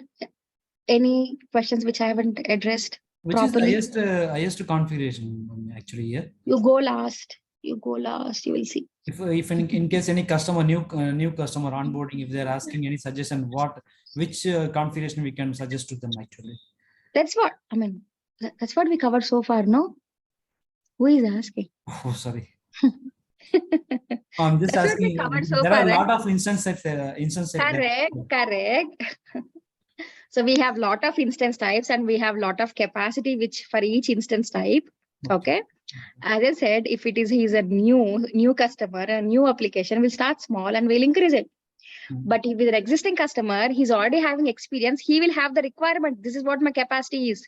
Once the Okay. VM is created, even though we can add that hardware Yes. configuration, no? We can top on See, that. we can modify things. That is the beauty with the cloud. We can modify it. We can change it even without a downtime also. Okay. For that actually, as a cloud engineer, we have to request to Amazon, or we can do it by our own actually. Like what? For adding infra again. For example, initially if they're starting with some 100 GB memory, something like that. After that, they want to add some more memory on the same instance. Can we No. do it? We can do it of our own.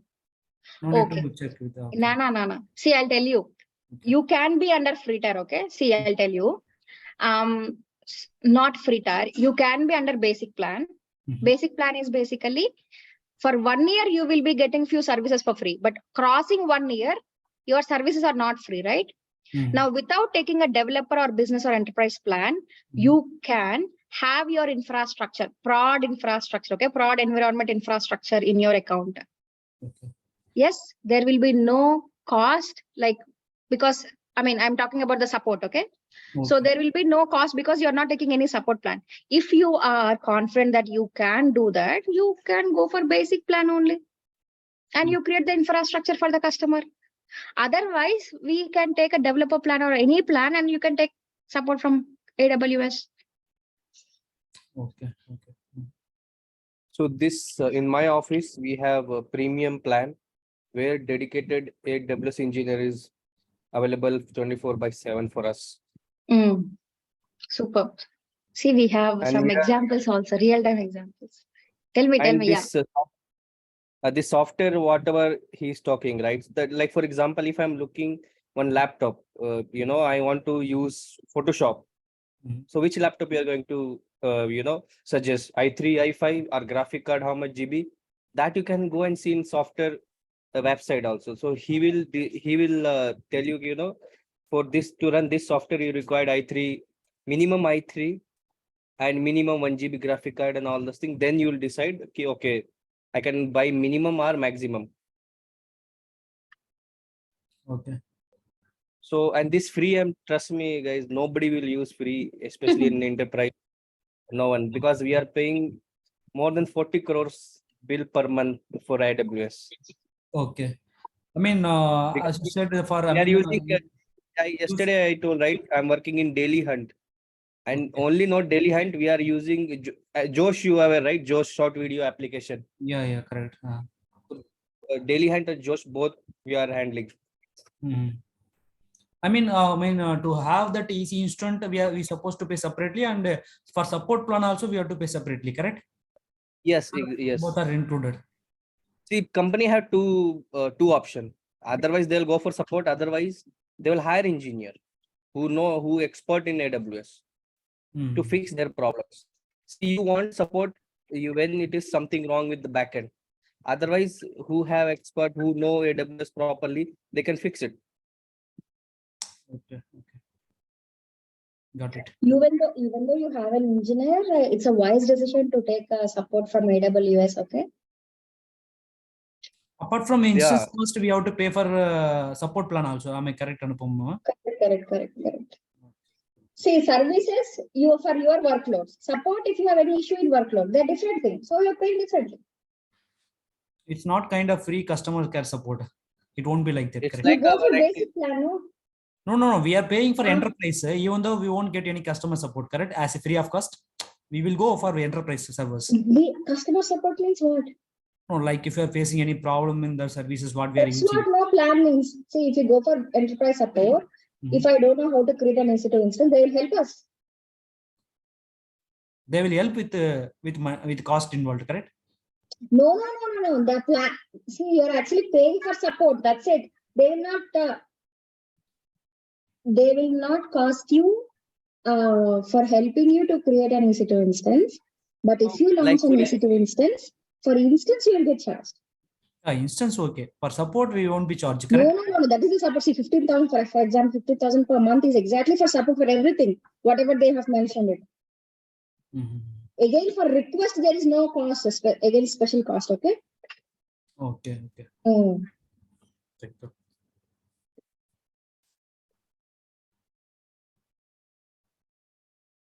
Like, for example, when you'll buy a phone, right, you will get insurance, like physical damage insurance. Okay. And for that, you have to pay extra. So that valid for 1 year, correct? After that, if you call, if phone is damaged, they are not going to cover. But already you have paid for your phone. So if you want to get support every year, then you have to pay for that insurance. Support plan is separately in cost involved, as you said, correct, Aslam? Yes. Okay. Thank you. Now, next, let's talk about the key pair. So key pair, it's a pair of keys. Okay. It's a combination of public and private key. Public key will be with AWS and private key will be with the customer. AWS will encrypt a piece of data called password with the help of public key. We decrypt it with the help of private key in order to connect it to an EC2 instance. Okay. So if you want to connect to an EC2 instance from our local machine, you need to have a key pair. There are multiple ways where we can connect to a key pair. One way is using a key pair. Connect to a local EC2 instance, but one way is using a key pair. Okay.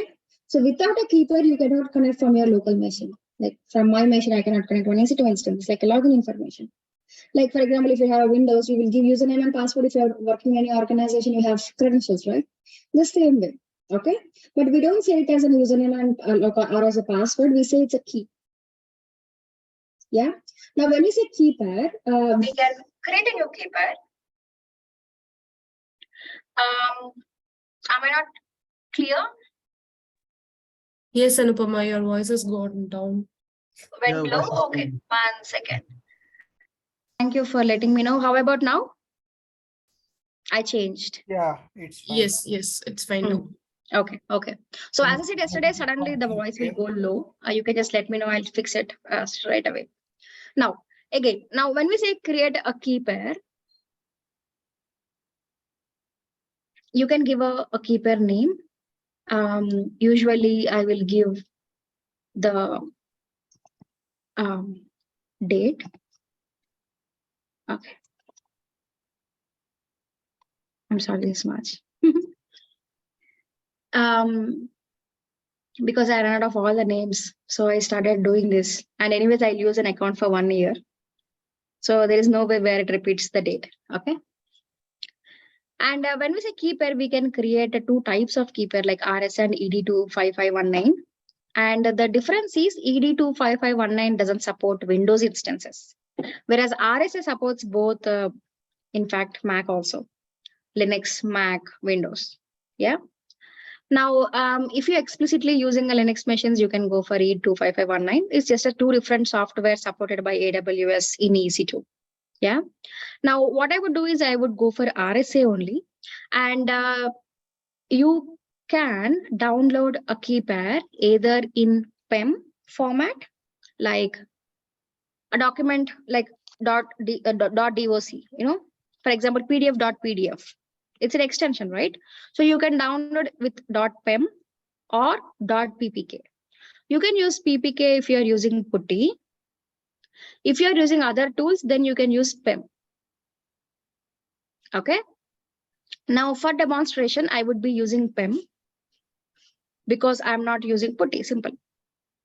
But if you are aware of Putty, how to use it, please feel free to use the ppk file. Not a problem. As I said, Anupam, it's up to. Sorry, Santosh. Tell me. You're on mute. Putty has to be installed in our machine? Correct. Correct. It's in our machine. Because you will be connecting to the EC2 instance which is in the cloud from your machine. It's like this. So you have instance in AWS. You're able to see my screen? Yeah, I'm able to. Yeah.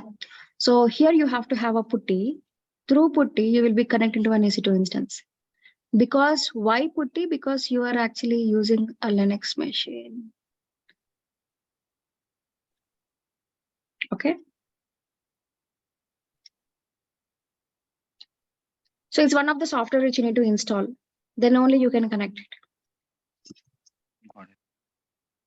And By the way, in this Windows, one Hello? just small query. For Windows, you would be downloading PEM. Hello, Anupam ma'am. Hello. Yes, yes. You means if we have not selected a private key file, like as a you select in Putty, you means we can't take the EC2 on a console? If you don't have this PEM file or the key pair, you cannot connect from your local machine to an instance. And who has the private key? We hold the private, public is Correct. with Amazon. Correct. Okay. So even in Windows, it is showing as PPK. Okay. But whatever it may be the PEM file, whatever it may be the key pair file, you have to do other process in order to connect to a Windows. There's a different process altogether. Okay. So straight away, you cannot connect from Putty. It is just that PPK is supported by Putty, but you don't use directly PPK file. Yeah. Anyways, that I'll give you as an assignment. I'll give it for you to work on it as a homework. Yeah. What about Mac? Okay, let me select Mac and show you. Okay, for Mac, this is not eligible because Mac is something which is bigger than that, okay? Even Mac we can connect through terminal. So we would be downloading PEM and PPK. Yeah. Mac in if my laptop have Mac. No. In that case, it's for PPK or PEM. Both. As it is Both can supporting. work. As it is supporting, you can download both. Thank you. Spam. Why we are using key pair? Is it for authentication purpose? Correct. Correct. We will be downloading private key. AWS will be having public key. We usually say, see, this is a private key for public key. Please validate. If it is validating, if it is correct key, it's not corrupted, you will enter into the EC2 instance. You can access the EC2 instance. Okay, Shrikant. Oh, cool. So we'll go back to Ubuntu filter eligible, EC2 micro 1. Let's go and create a new key pair.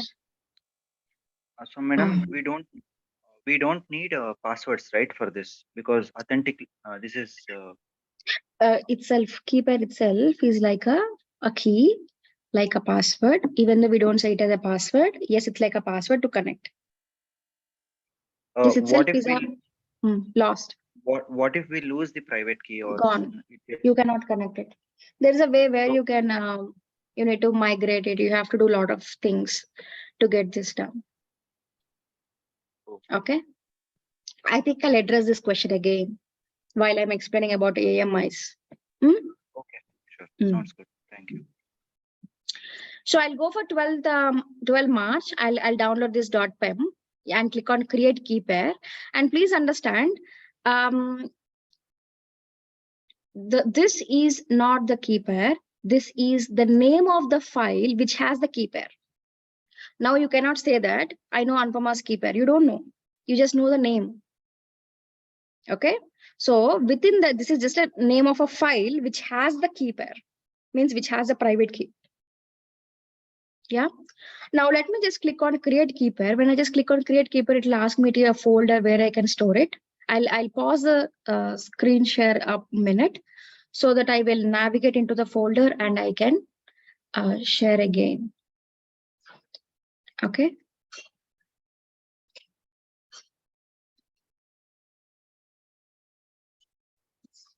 So now you're able to see my screen.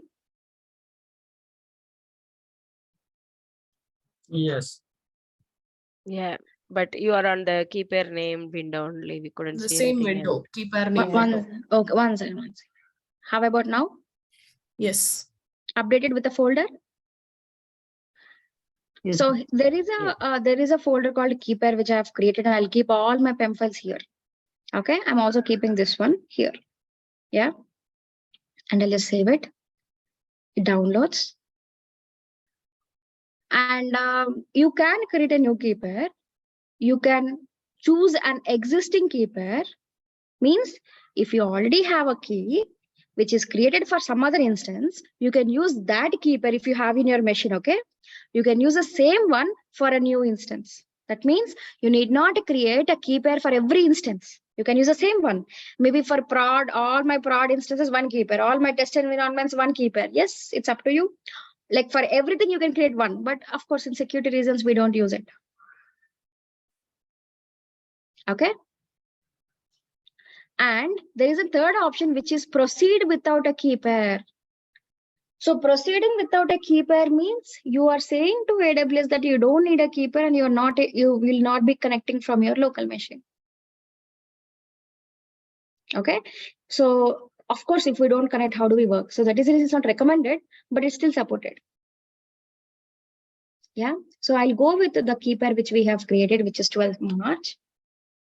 And there are other networking options. Okay. Now, these are the main things which are required, and I'll go to also the storage part. But now if you see a service called a VPC. So VPC is a and another service like EC2. VPC is another service like we have EC2. Okay. Now, when you say VPC is like creating a network, a private network. So when we create an AWS account, AWS creates a network in each and every region by default. That is the reason it's called, that VPC is called a default VPC. Now, when we are creating a virtual machine, we have to have a network selected for that. Okay. Now, we will not go in detail about this VPC because it's another service altogether. When it comes to this service, we will definitely go deep into it. Now, if I talk about VPC, we will deviate from the EC2 instance of EC2 service. Okay. So what I'll do is I'll just explain what exactly is required here. Okay. And I'll go with the instance flow only. So if I click on edit, so here you can select the VPC, which is already been created by AWS. And this is a network, and we can also select sub networks.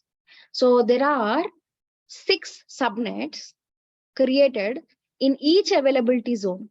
So 1A, 1B, 1C, 1E, 1F. So if you want to create your virtual machine in 1B or 1D or 1A, you can explicitly select them. Okay, but there is an option called no preference. If you choose this, AWS will select the best availability zone at that time.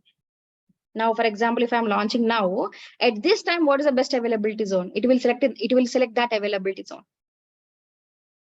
Okay, and I'm just going with the default options. There is an auto assign public IP address. See, you're talking to me because you have an internet. When we say internet, it's all about public IP address only. The same way, if you want to connect to an EC2 instance through internet, that instance must have a public IP address. Again, we will touch upon the IP addresses later, but for now, just understand that if you want to access a machine through internet, that should have a public IP address. At least it should have some proxy which has a public IP address. Yeah. So the auto assign public IP address is enabled by default, but if you don't want it, you can disable it, but I'll keep it as enabled because I want to connect it. Next, we have security groups. Security groups is a firewall for our EC2 instance. It's a firewall. Something like this.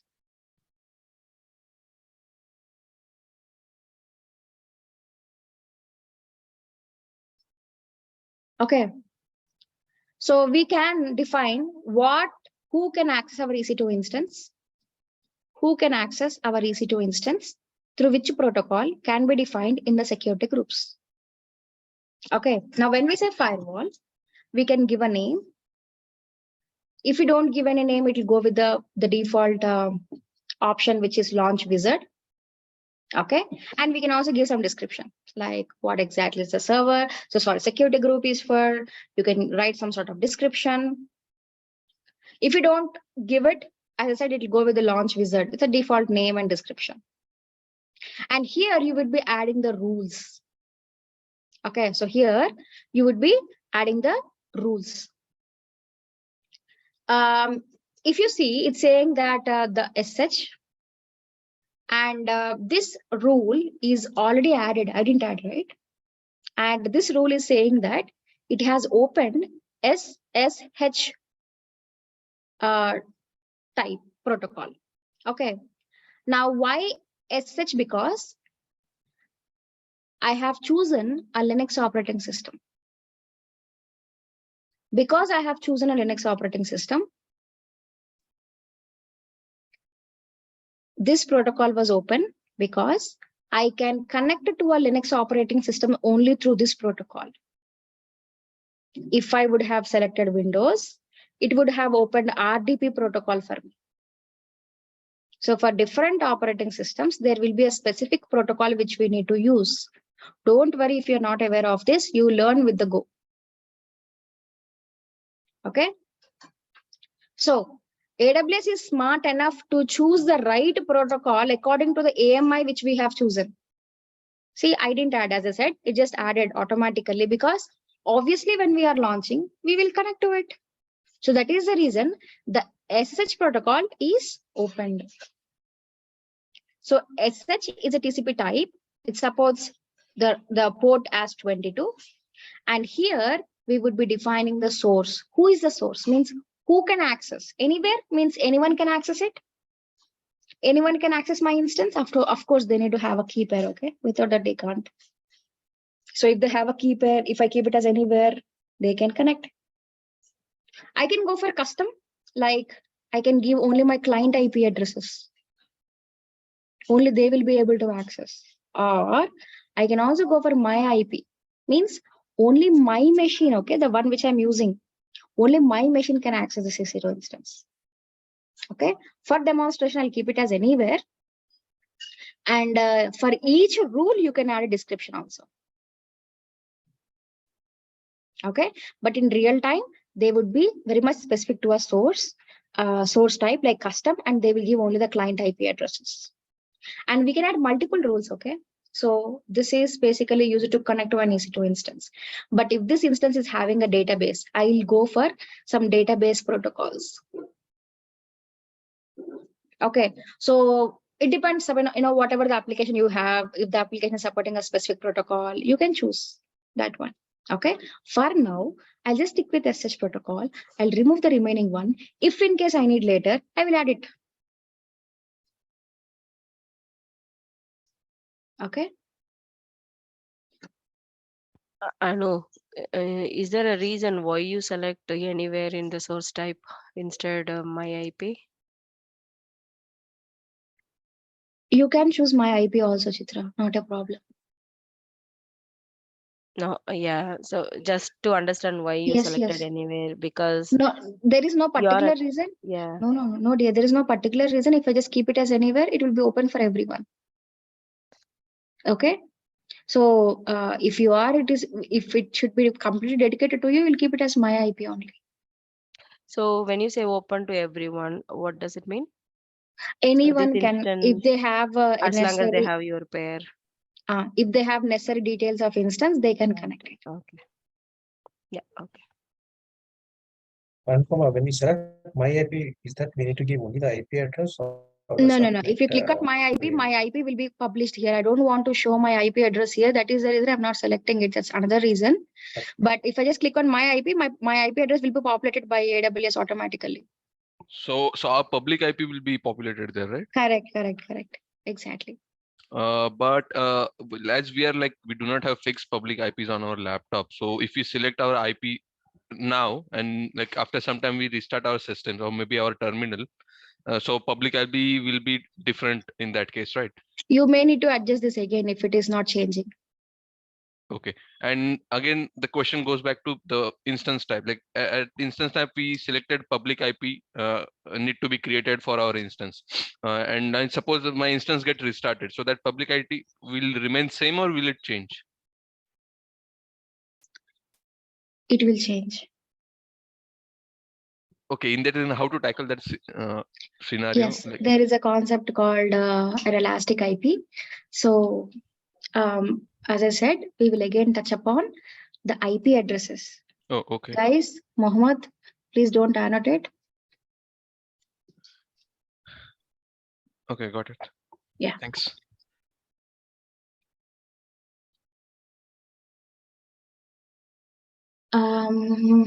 Can you please elaborate my IP? Is it my machine? Yes, your machine. Yes, your machine only. If you just say my IP means only my machine can connect to my instance. That's it. Yes, that's a best practice, in fact. Now coming to the storage. Yeah. So someone is asking, see, why there is no storage? Without a storage, there is no operating system, correct? That is the reason we have a storage, and it's a root volume. It's like a C drive. Okay. And if I can elaborate, it's saying it is of 8 GB and the storage type is EBS. So again, we will explicitly talk about the volumes, EBS volumes. But for now, you need to understand that EBS is a volume for our EC2 instance. And EBS stands for Elastic Block Store. EBS is a volume for our EC2 instance. Like we have C drive, D drive, E drive. Okay. In AWS, we have EBS. For AWS EC2, we have EBS. Okay. And we can connect to this volume through this path. And the volume would be created from this snapshot because you have chosen an Ubuntu AMI. That Ubuntu related information will be there in this snapshot where you can create a volume from that. Okay. I'm sorry. And this root volume is of 8 GB and it automatically took according to the AMI you have chosen. If you choose Windows, it will show you 30 GB here. Okay. Now, once a root volume is defined as 8 GB, you can increase this volume size also, not a problem. Maybe you're looking for 10 GB or 50 GB. Yes, you can increase it. You can modify. And there are volume types also. Okay. OS image. Yes, AMI is Amazon Machine Image. So we have volume types also in EBS. Okay. So we have SSD volumes, we have HDD volumes, and we have magnetic. So when we talk about EBS, I'll again explain what exactly is there, how we can choose. For now, we'll go for the GP2, and GP2 is supporting some IOPS. We will again touch upon this. Now, another important thing which you need to understand is delete on termination. So if you want to delete this root volume after terminating my instance, you can keep it as the default value, which is yes. Otherwise, you can keep it as no. Okay. For root volume, the default value is yes. That means when I terminate my instance, when I no longer need it, I will terminate it. When I terminate, this root volume also will be deleted. But if I don't want, I can keep it as no. And we also have encryption. If you want to encrypt it, very simple, you can just click on I want encryption. And here you need to select the keys. There is already a specific key which is created. You can just select it. But not for this service. We will not enable encryption for any service. Okay. Okay. We will not enable encryption for any service because that is not under Freighter. AWS straight away will cost you for that. But if you want to encrypt it, as I showed you, simple, click on encryption. There will be a default link. You can just enable it, or you can also create your own key and you can select that. But for now, I'm just keeping it as not encrypted. And you need not have only one volume. Maybe it is not that you cannot use C drive, but we usually use DEF drives for our data. Likewise, it is not that you cannot use root volume for your data, but AWS recommends to add a new volumes for our data. Same, no EBS type, everything is same. But here, because it's a data volume, it's like a clean volume where you don't have no data into it. So there will be no snapshot will be selected, and it's a clean volume. You can start from 1 GB and you can create it. So choosing the volume type. And if you see the delete on termination for the data volume, it is no. So AWS don't want to delete your data volume on terminating the instance. But again, if you want to delete it, you can keep it as yes. But what are the default values? See, when I say default values, I think I told this, like if you buy a new phone, you'll have a default settings where you don't change it, but you can customize it like we do usually, right? So the default values is for the root volume, on terminating the instance, the root volume will be deleted. But for the data volumes, the volumes will not be deleted. Okay. And for now, as I said, you can add multiple volumes and all. But for now, what I will do, I'll just stick with only one volume, which is a root volume. Yeah. And I will launch an instance with this root volume. How much storage we can face? Maximum limit, ma'am, under free tier? 30 GB. For not Linux. just for one instance. All the instances which are in a console, volume should not cross 30 GB. Okay. Across all the instances. Yes. So we are going with 8 GB now. It's good enough. Yeah. Okay, thank you. So in Amazon has different type of storage names. In that one is EBS. Correct. How many types of storage names in Amazon? So you go to category, click on storage. You will see all these options. Shrikant? Now, let's move to advanced details. Any questions, please? Any questions? So if I can go ahead. As you mentioned, sir, if we go through the encryption mode, right? Then Amazon will be charged. If it didn't go to the non-encryption charge, so it will be not take charge. Correct. Once we have created the free account, so means all these things are free now here. No, I never said that. If you create an AWS account, you will have a free tier for some limit. Okay. We can access few services for free for some limit. As I have shown you.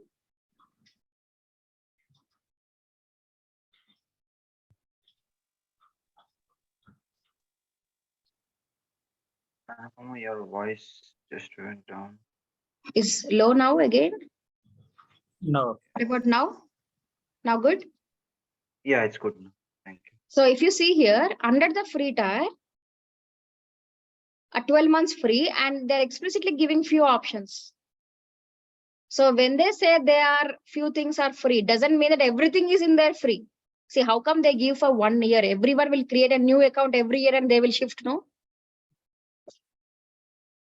Understood? So please, that's what. Please make no mistake. When I say free tier, it is not everything is free. Definitely, I will face this kind of questions because that's how usually people think. It's not right. Okay, not everything is free. From the beginning, we are choosing a specific AMIs because they are under free tier. Okay. Any other questions? Okay, so now let me just give a quick recap on whatever we have covered. So we are actually launching a virtual machine in the cloud. Now, when you say virtual machine, of course, it should be having an operating system. So the first step is, apart from tag, okay. The first step is, what kind of operating system I'm looking for? What is the hardware configuration I'm looking for? What is the password? Network, yeah, like usually by default, AWS will allow us to create in a default network. And what is a firewall? Like we have antivirus, something like that. And what is the storage capacity? That's it. We have not covered much basic details, right? Now,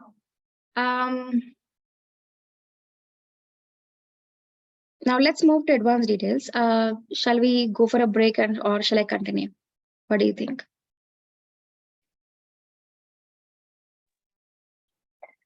Take a break. Okay. So we have a lot of participants, so that is the reason we are going slow, but that's okay. I'll take an extra class if possible. But I will make sure I will be answering your questions, each and every question, specifically. Anyways, let's go for a break. And I'll cover, have a good break, okay? A hot coffee or tea. In fact, milk. So that you'll be refreshed, yeah? Because we will be covering more now, explicitly about EC2. Yeah? Happy break, guys.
Points ಈ book ಅಲ್ಲಿ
Hello everyone. Is everyone back? Yeah, yes. Okay, cool. So I know how we can get the yesterday and today's session recordings. So Mohammed, you will be getting a drive link where you will find the recordings of it. Okay. So probably you chase with this AWS. Sorry, Star Agile team. They will give you those recordings. Probably by Monday they should create a WhatsApp group and they should give the recordings. Okay. So I'm late to class. Can you explain what happened in today's session till break ends? Okay. So first thing is, Shravan, when I say break, it's a break for me as well because I would be continuously talking for almost 2 hours or so. Okay.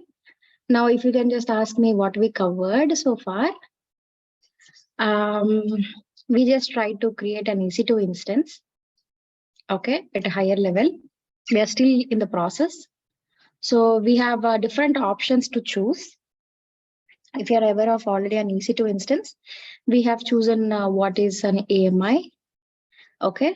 Anyways, we have a recording. You can go through it in detail. So AMI is like selecting an operating system. And we have chosen the instance type, which is a hardware configuration of our EC2 instance. And we also discuss about the key pair. It's like login information, like a password, a key. And we have also seen the firewall of it.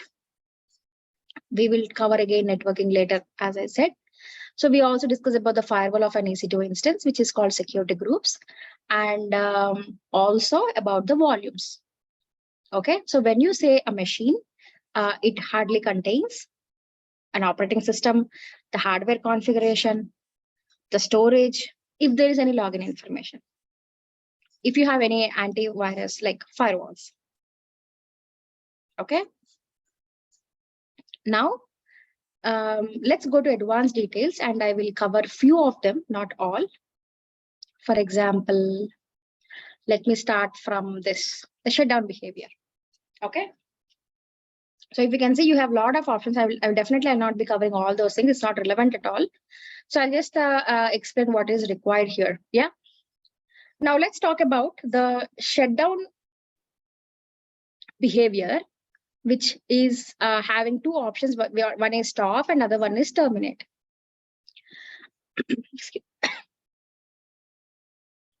So now when I say shutdown, when I shut down my EC2 instance, do you want AWS to stop our instance or terminate it? First of all, let's understand what exactly stop and terminate. Okay. Terminate means totally removing. Now let's assume I have an application deployed, my client application deployed on an EC2 instance. Okay. And my client would be using this instance from 9 a.m. to 6 p.m. Okay, my client would be using an instance from 9 a.m. to 6 p.m. After 6 p.m. till 9 a.m., my client will not be using this instance, using this application.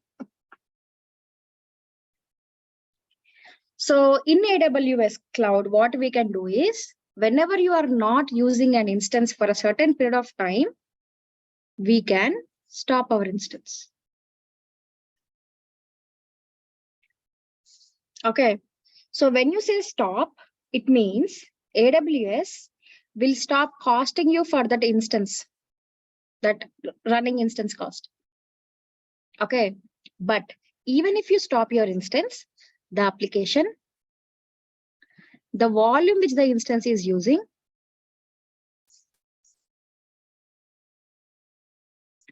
okay, the volume which that instance is using will be unaffected.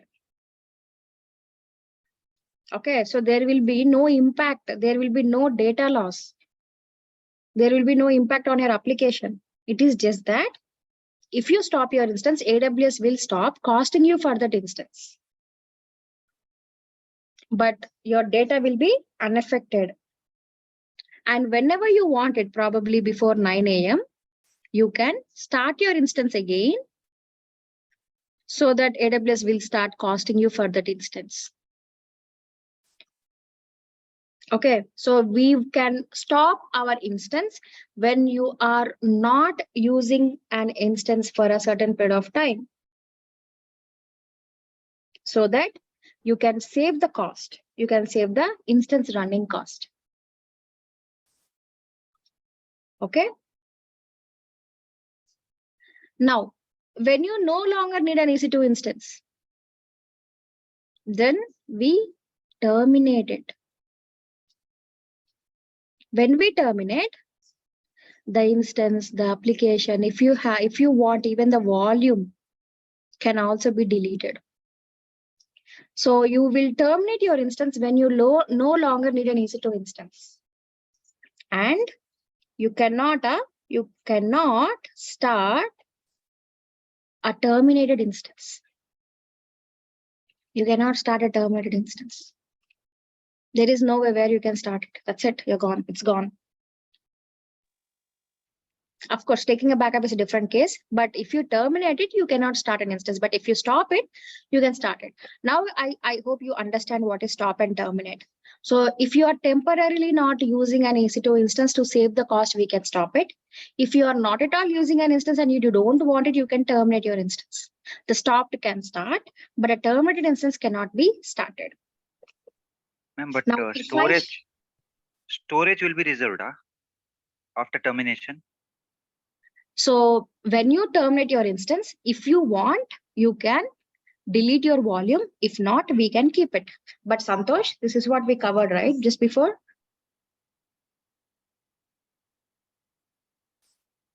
Delete on termination.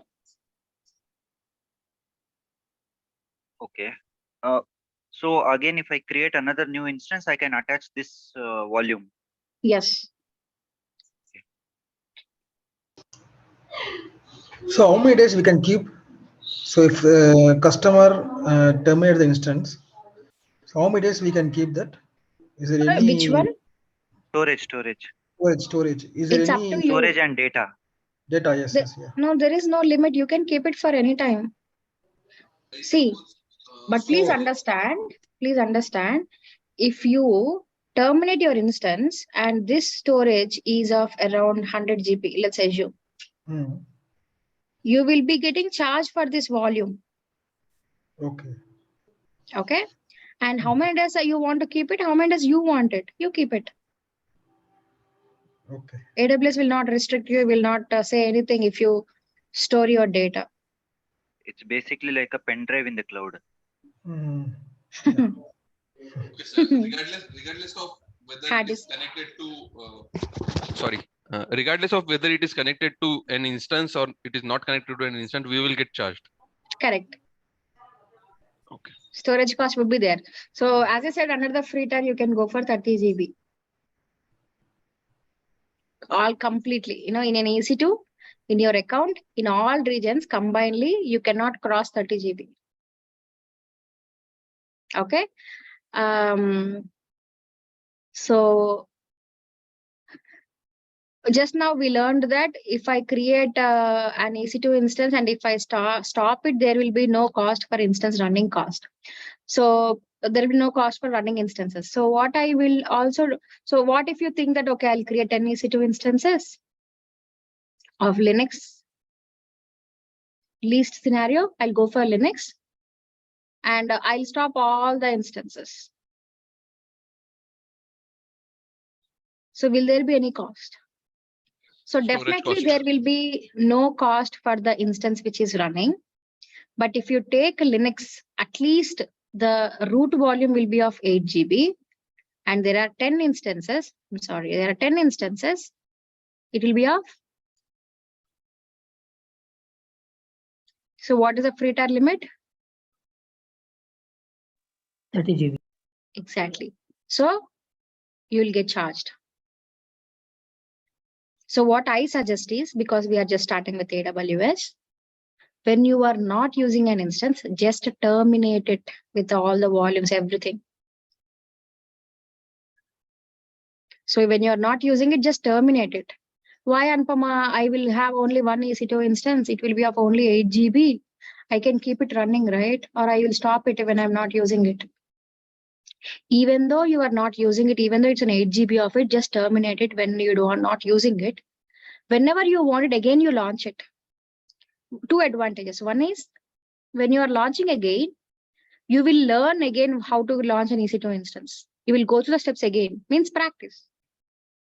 Second step is there is a sustainability pillar in AWS. Okay, there is a 6 pillars of well architected framework. When you are building an architecture in AWS, you need to follow those 6 pillars. One of the pillar is sustainability pillar.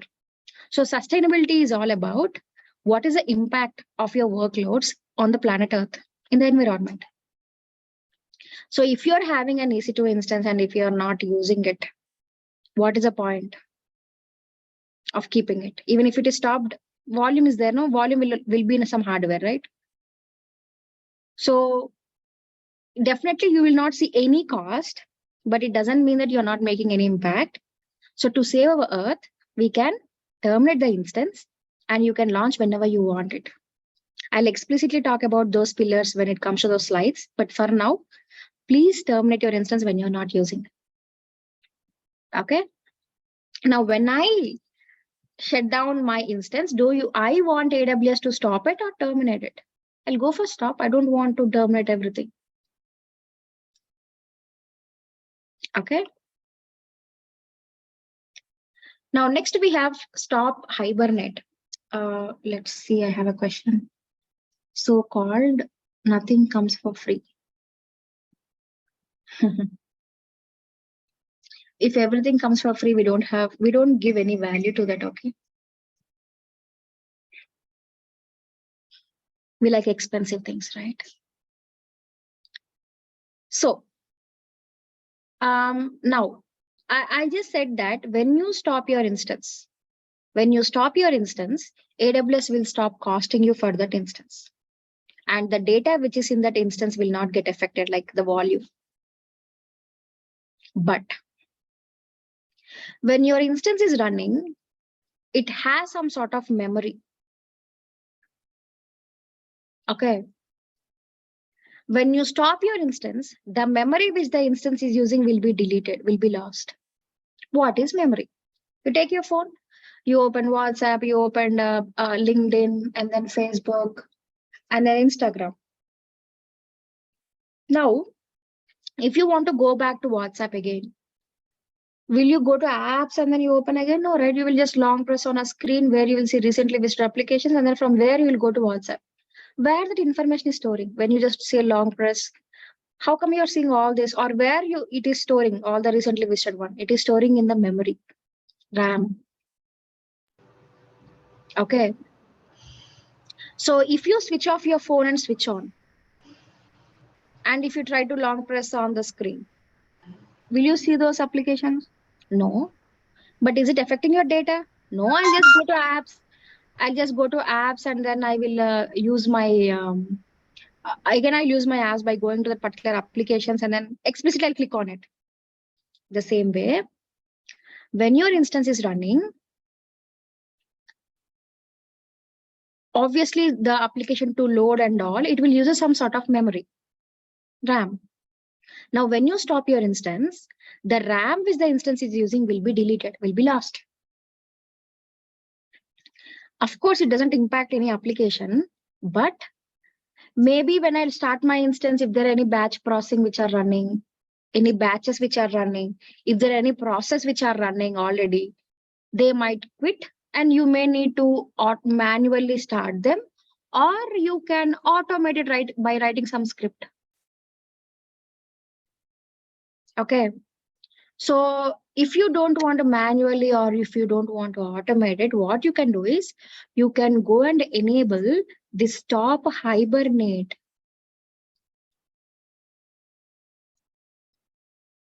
Okay.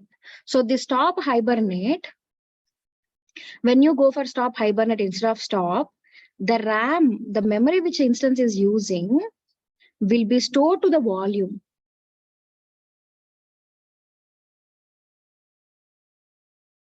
Okay, the RAM which the instance is using will be stored to the volume, by the time you go for running to stopped.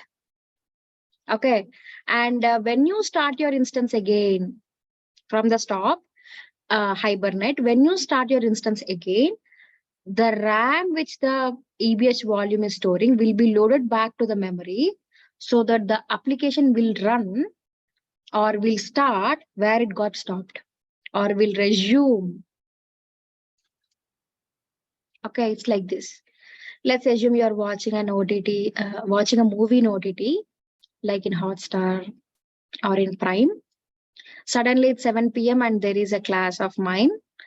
And you wanted to attend my session and you just paused your movie.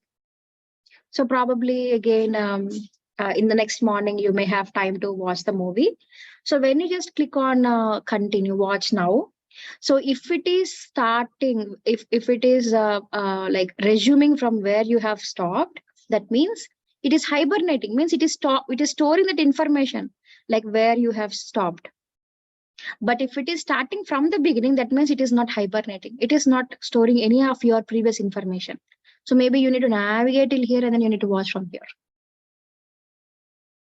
That is the difference between stop and stop hibernate. Okay.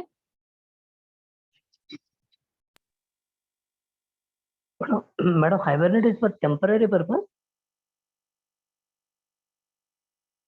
Temporary, no. It is just to resume your application instead of not you manually doing it. So probably if again application needs to load and then to run, it may take some time, which you want to avoid it. So you can go for stop hibernate. Got it. Yes, they charge for stop hibernate, not for stop, because it has to store that volume RAM to the volume, so it will cost us. Stop hibernate will have cost, but not for stop. Okay.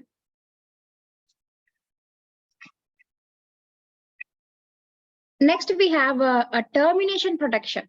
Termination protection. If you want to protect your instance from accidental termination, you can enable them.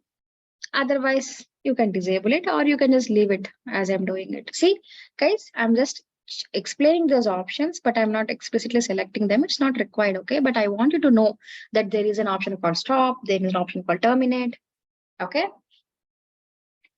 And we also have stop protection. So probably you don't want anyone to stop my instance also. Maybe I want that to be running all the time. Then you can go and enable the stop protection. Okay. That options also have the charge. For? No, actually, as you told, no, actually I am not selecting, but it's not mandatory because they have the advanced feature. If I selected, once I practice and if I selected. See, for example, for stop hibernate, hold on. For stop hibernate, there is a cost, but for termination protection and stop protection, there is no cost. Okay. If I am not selecting, it is just that I don't want to use it. Okay. Few things because they are getting charged. Few things I don't want to use it. That's it. Okay. All the things which I'm not using doesn't mean that it is getting charged. Yeah. So what I suggest is just to avoid the confusion, whatever I enable, you enable. Whatever I don't, you don't. Okay.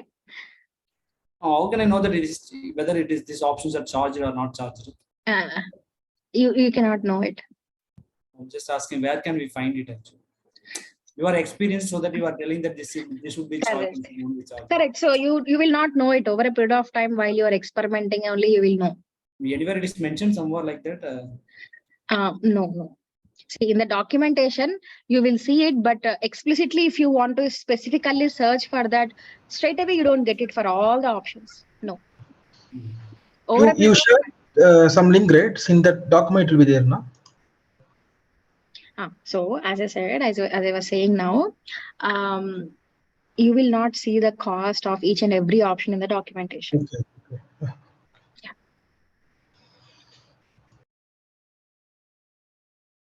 Don't worry about this much, guys. Okay. Next, we'll move to when termination.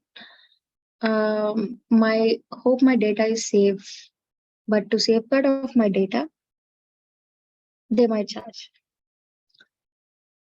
Yes. So when you terminate your instance, if you keep your volume, if you want to keep your volume, there is an option where we can enable it. Let's assume you have enabled it. Definitely your data is very safe. Okay. And yes, because they are storing your data, AWS will cost you. So we have a termination protection and stop protection. And now we also have a CloudWatch. So CloudWatch is also another service. See, there are a lot of services which are integrated with EC2. Like we have seen VPC, we have IAM, we have CloudWatch, we have EFS. So there are a lot of services which are integrated. Okay. So as I said, we will just discuss about that when it comes to that particular service. Yeah. And we don't discuss all the things which are also.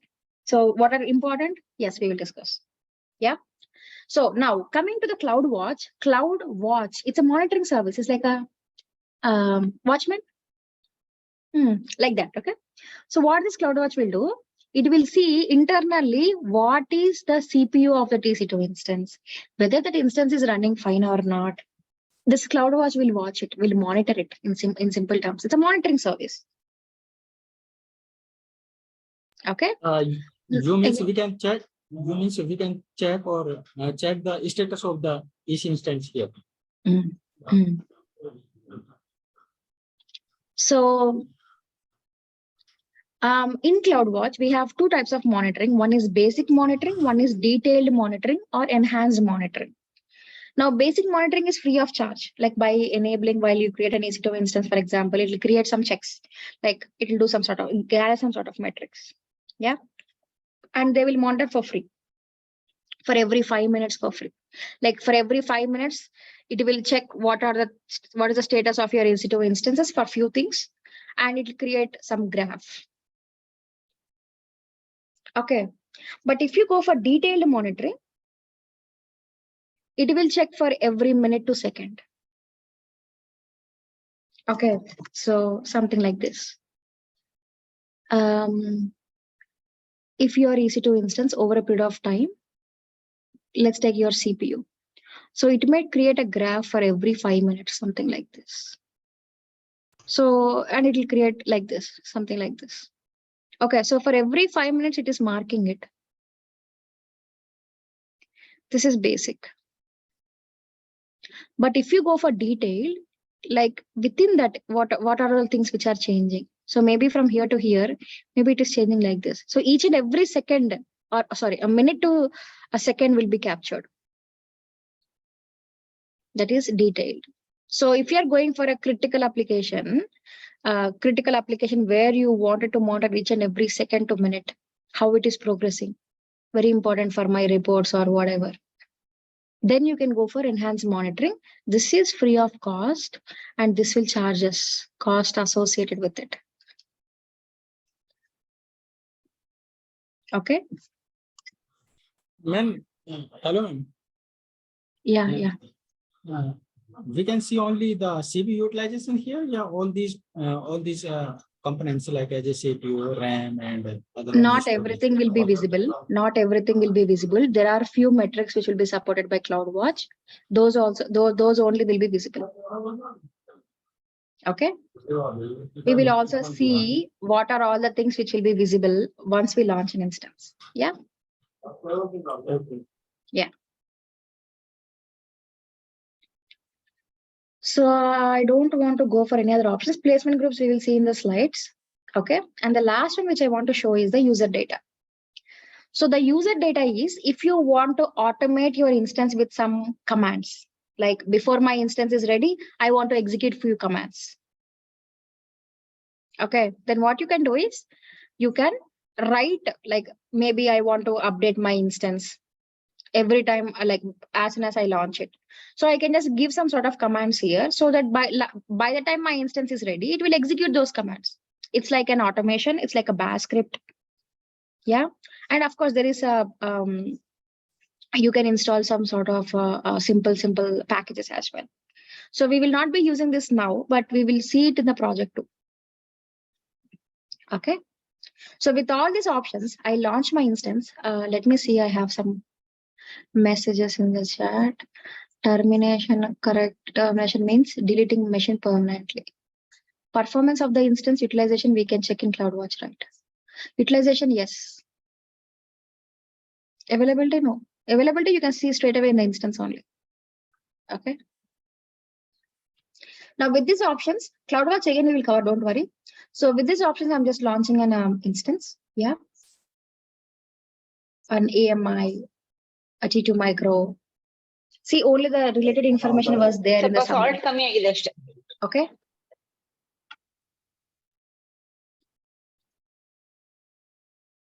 So once I launch my instance, I can see the instances. Initially, it will be in pending. Oh my God. Thanks. Initially, it will be in pending because I have chosen a T2 micro. Within no time, it will be in running state. And here you can see the tag. And this is the instance ID, you see. So do you think we can remember at least one instance ID? Difficult, no? Unless someone is very much good into remembering. But we are all not all are like that, right? So that is the reason we give tags. And once if we miss to give the tag, you can also change it here. See, I may want to have some space. Okay. And if you select this instance, yeah, you see the instance state is running. If you select this instance, here you can see the details. Okay, I'm not able to do any further. I can see the details where you can see all the information.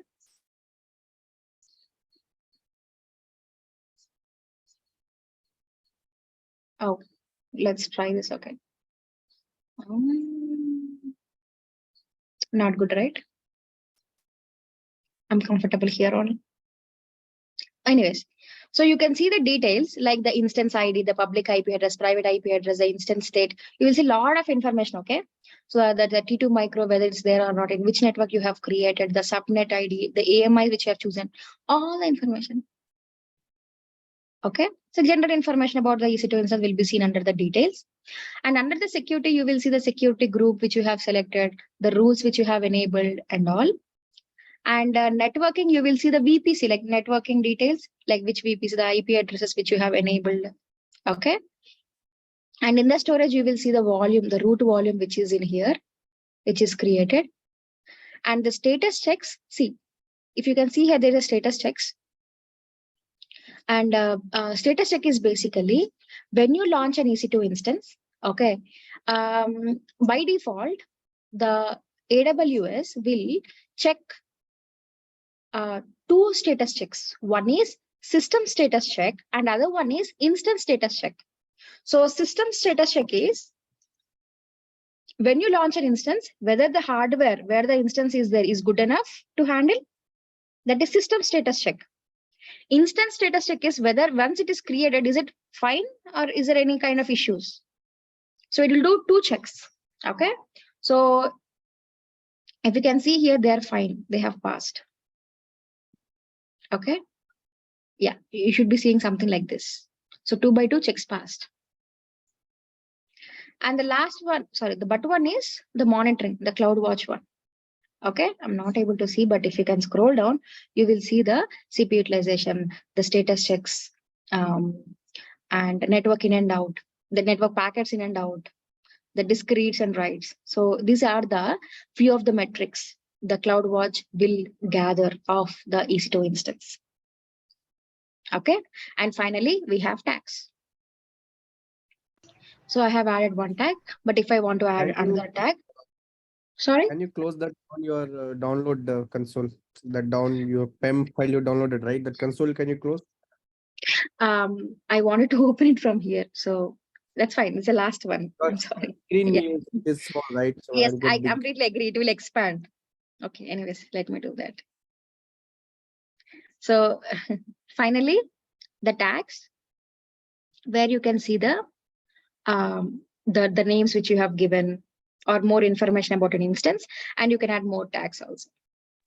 Anupama, so when instance is lost, right? So so as you shown, like we have a functionality wherein we can include commands as a bootstrap commands. Okay, so where can we see the output of those commands in the console? Is it possible here? For example, if you install a simple web server, okay. Now, once you connect to an instance, you would know, right, whether it's installed or not. Yeah, but like the Ah. way we put our Linux server side, so we see all the bootstrap commands which are executing before starting up the instance. Acha, after launching the instance, okay. After launching an instance, will I be able to see where the commands are or what the commands are? My question is, like, suppose you shown us that text pad wherein we can enter our commands which will be executed, right? Suppose because of those commands, the instance is not getting started, so we are not able to log into instance. And we need to rectify those commands, and like after seeing the output of those commands. So you want to modify that code? Yes. So where you can see is, you can just click on an instance. You can go to actions. Okay, instance settings. You should be seeing the user data. Okay, so here you can see this if you have any. Okay. Understood?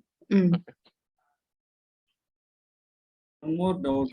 We haven't obtained when we are creating this instance. No, we haven't seen any monitoring CloudWatch. But even though the CloudWatch is monitoring that tab is coming here, we haven't selected any CloudWatch, correct? When we are creating this instance. But we discussed that there is a basic monitoring which is enabled by default and it's free. But even though we haven't selected, not the basic. That is the option which we didn't select is for the as I said, CloudWatch by default will gather few metrics. Okay, for free. Yeah. Now, whatever the option which is in here,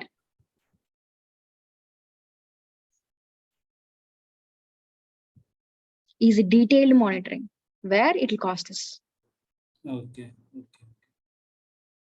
But if it is select means a default will be applied, correct? Detail will be applied. Detailed monitoring. Okay. Enhanced monitoring where it will cost us. Okay. So are we going to work on all these options in our project? While launching an instance, yes, you need to check, no? See, initially for the first time you're creating, you may see that you may need to see a lot of options, but we will create an EC2 instance multiple times in multiple labs. So by the end of the course, you'll get habituated. Like if I ask you to launch an EC2 instance, you'll be like, yeah, sure, in 2 minutes, I can create it. Yeah, you would be like that. So we will create this instance those many times. So don't worry. Okay. So few options, definitely you will not be touching them because even I have not enabled it.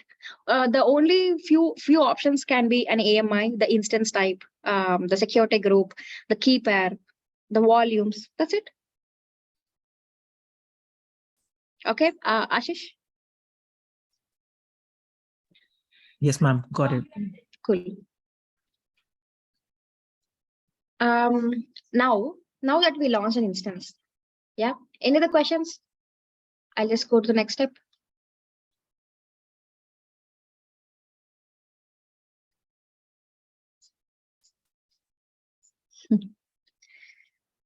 Okay.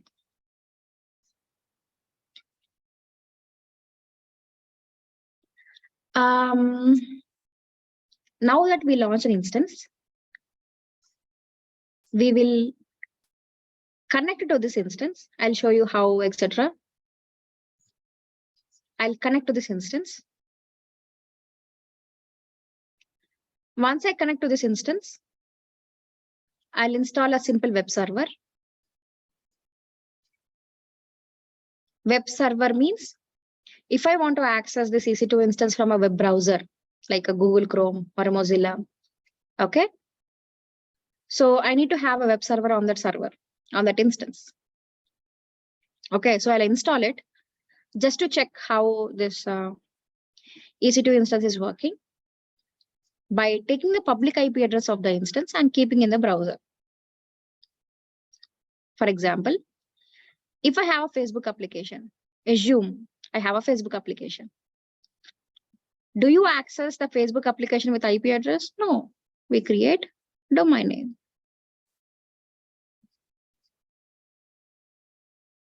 A facebook.com. Sorry, we access through domain name from our browser. Because the IP address is not user friendly, So our facebook.com, like a gmail.com or any kind of website, the domain name would be created and it would be mapped with the IP address of the server. So that whenever as a customers or end users, when we try to access the facebook.com, it resolves into the IP address and will hit the server, and the server will respond with the relevant application page. Maybe like here, a Facebook login page. Okay. But now, this is not a Facebook application. Ideally, this is how it happens. Okay. So this is not a Facebook application. And I don't have a domain name also. So what we will do, we will install a simple web server like we access from a browser. And we will try to access this web server from the public IP address, using the public IP address from the browser, where it should be giving me a default web server page. A default page. Because I don't have any application, it is just a simple a software or a package which I install just to check whether this instance is working from a browser or not. Understood what we are going to do? Hello? Yes. So we'll connect to this instance. We'll install a simple web server. We'll try to access this web server from a browser using the public IP address, where you should be getting the default page. We'll do step by step. Now give me a moment because I just closed this PEM file folder name. I will open the folder.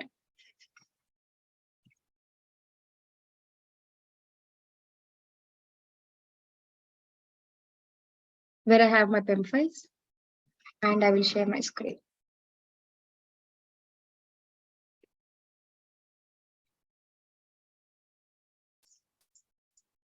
Okay, so let me check if I have our, yeah, it's the PEM file which we have created. So there is a software called Git Bash. People who have already taken DevOps training, definitely they will have this Git Bash software. If you don't have, I will give you the link in the chat after I'm done with this hands-on. Okay, or you can also find it in the drive link. Okay, in the drive link, the requirements folder. In the technology requirements folder, there is a requirements document. So in that you will find a link. But anyways, I'll share it in the chat also. Okay. Now, I already have it. I just installed it. I already installed. So in order to connect to an instance, first of all, you have to be in a folder where you have your PEM file. And please understand the Git Bash has to be installed only if you are a Windows user.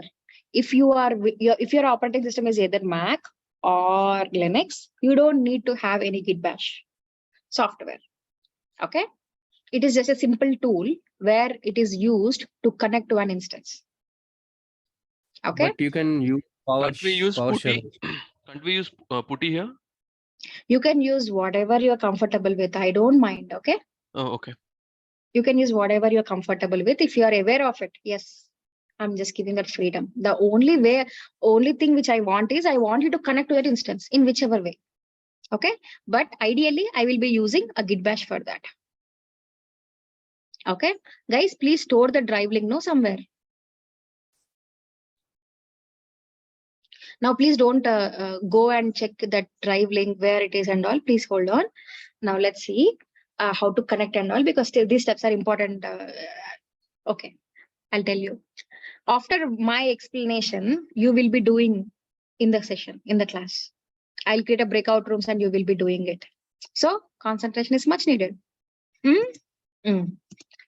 So now I have to be in a folder where I have my PEM file, not on the PEM file in the empty space. Okay, I have to just click on right. I just need to go for right click, go for show more options. And if I install the Git Bash, I should be seeing here like two options.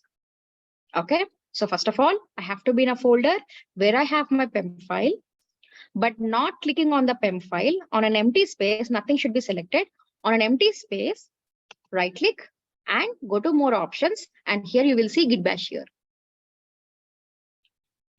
you started about worrying about the hands-on which you'll be doing in the class. Don't worry. I'm there now to help you. Okay. Now, what happens if I do in the same folder where I have my PEM file? It will actually create that. See, I'll open in that folder. Okay. Now, let's understand few Linux commands if you're not aware of it. Now, when I say ls in Linux means list. It will list all the files in this folder. In Windows, what we will do? We will say double click. Yes. But in Linux, if you wanted to know, you will say ls. So git bash is basically a software. See, simple. I'm in Windows operating system. Yes. Now I am connecting to an EC2 instance, which is of Linux one. Okay. So now there are some softwares like git bash, putty. Okay. There are some softwares where we just need to have the software in our machine. Through that, we can connect to a Linux EC2 instance. Okay. So we are just using this one, git bash.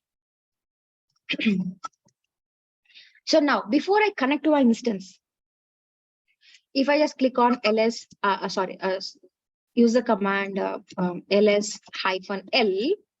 So ls will list. If I just go for L, it will show me the long list, detailed list, where it will show me the permissions, who created, for example, the date. Okay, maybe some ID. Okay. So if you see here, almost all my PEM files, like this is the one which we have created today. Okay, this is having some permissions. Okay, now let's talk about these permissions. So it is having, if you take this one, it says hyphen. So the first hyphen represents, so I can explain it here, RW hyphen, R hyphen hyphen, R hyphen hyphen. Okay. Now, when you just go for long list, and if it is showing as hyphen as a first character, this represents file. It's a file, right? A PEM file is a file. Okay. If you have PDF, it will be hyphen. It will be a document, it will be hyphen. Even if you have a an Excel, it will be hyphen only. But if it is a directory, if it's a folder, it will show D. It means it's a directory. In my folder, I have only files. So all are hyphens. Done. First character is that. Now, these 9 characters are divided into 3 parts. 1 part, 2 part, 2nd part, and 3rd part. Okay. Now, this is user permissions, means the owner of that file. Okay. This is group permissions, if any users are in the group. And this is others, like to the world, like all others who are not users in the group, to the world. Okay. So now what exactly is these characters? Now this represents read. In the user permissions, the first character represents read. The 2nd character represents write. The 3rd character represents execute. So read, write, execute, read, write, execute, read, write, execute.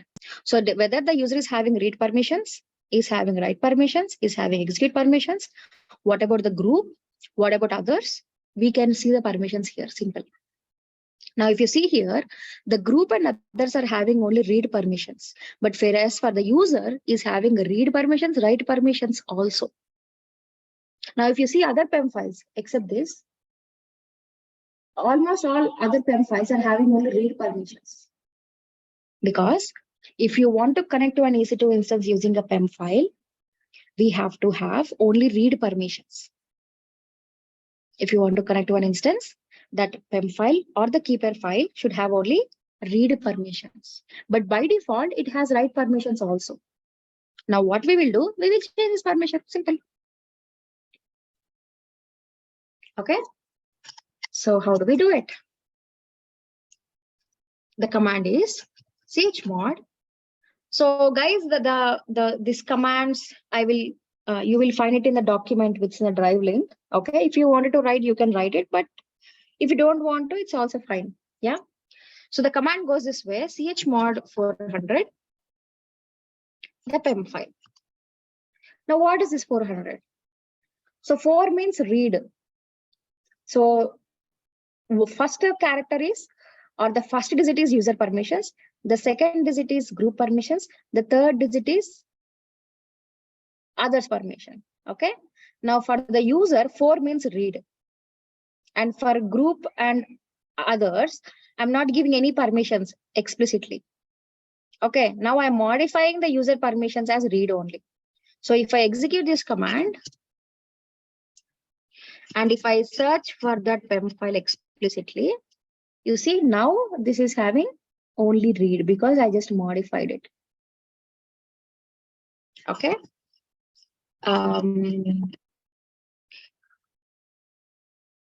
If you wanted to know more about this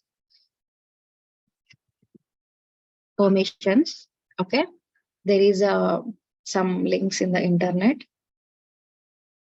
Okay.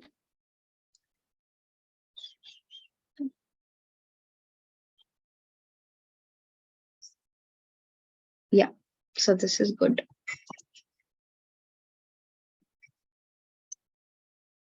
Okay. If you're interested, you can try. Now going back to this, now that I have changed the permissions to read, now this PEM file is eligible to connect to my instance. Now, if I want to connect, the command is ssh-i, the PEM file, Ubuntu, because I'm using an Ubuntu machine. If you're using some other machine, this should change, okay, accordingly. And you can select this instance, and you can take the IP address of the instance and public IP address of the instance, and then you need to paste it. So if you want to connect to an EC2 instance, you have to have your PEM file of that instance, like the key pair or PPK file, and you have to have the public IP address of the instance. Now, when I just click on enter, oh, whoa, whoa, whoa, whoa. Okay, so I will just say it as yes, so that it will connect and I will be in Ubuntu. Now, if I need to explain this command, okay,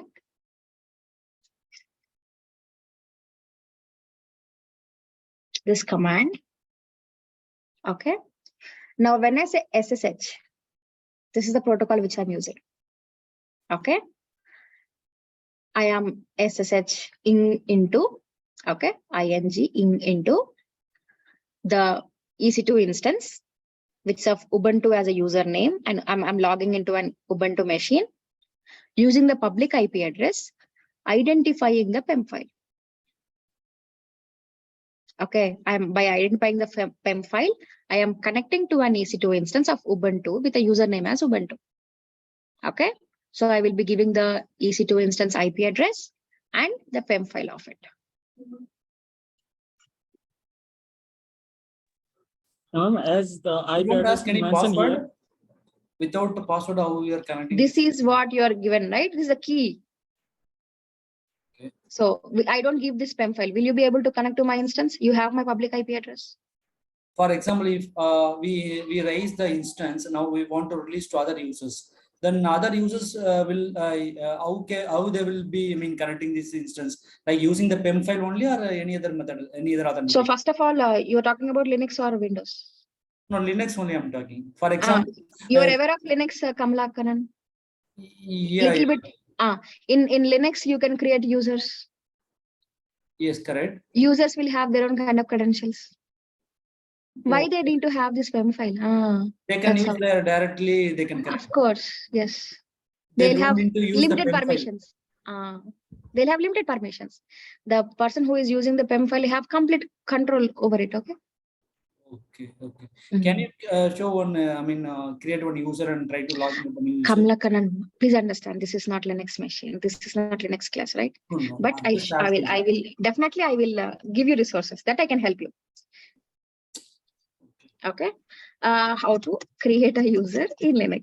No, that is we are aware that how to connect using the new user through this instance, actually, that PEM file. Kamlakar, We have That is created a one Linux part, instance. right? No. So how you do is a Linux part, right? How it is relevant to AWS? Doesn't No, matter. Any Linux you can We have yeah. created one instance, so we want to connect that new instance via a new user. That's no, what I'm asking. Kamlakar, what we can do is we have public IP address with us, right?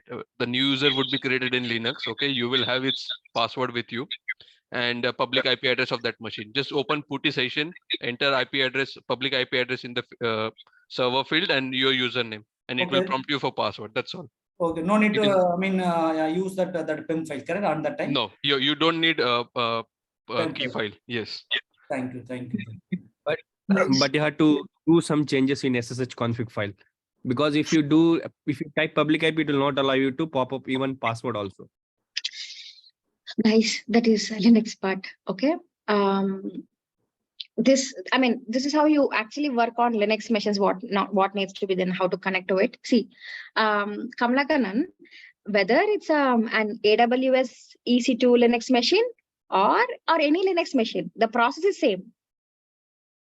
Okay, so you will give the server IP address and whatever the process is. I'm raising this question as a real-time case actually. No, I understand. Once we raise the system in cloud, then how we'll be publishing that server to other users, how they will be accessing the users, whether they need PEM file or not. That is the question actually. As I said, no. Yeah, that's what. No, And PEM file is even someone right? also helped saying that there is no need of any PEM file. I got it. Thank you, team.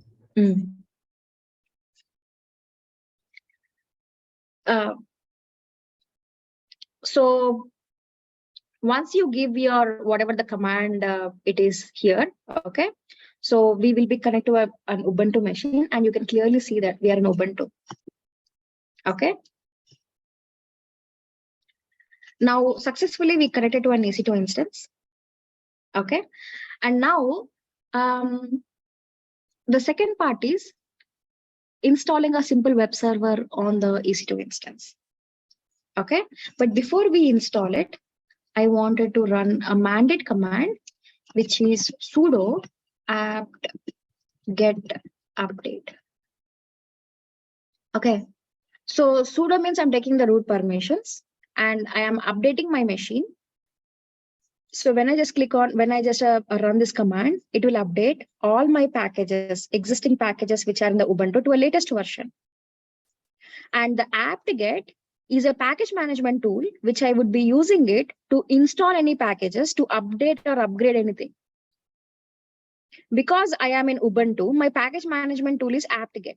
So as discussed before, if you remember, I said that Linux is having different distributions like Red Hat, Ubuntu, Debian, SUSE and all. Amazon Linux as well.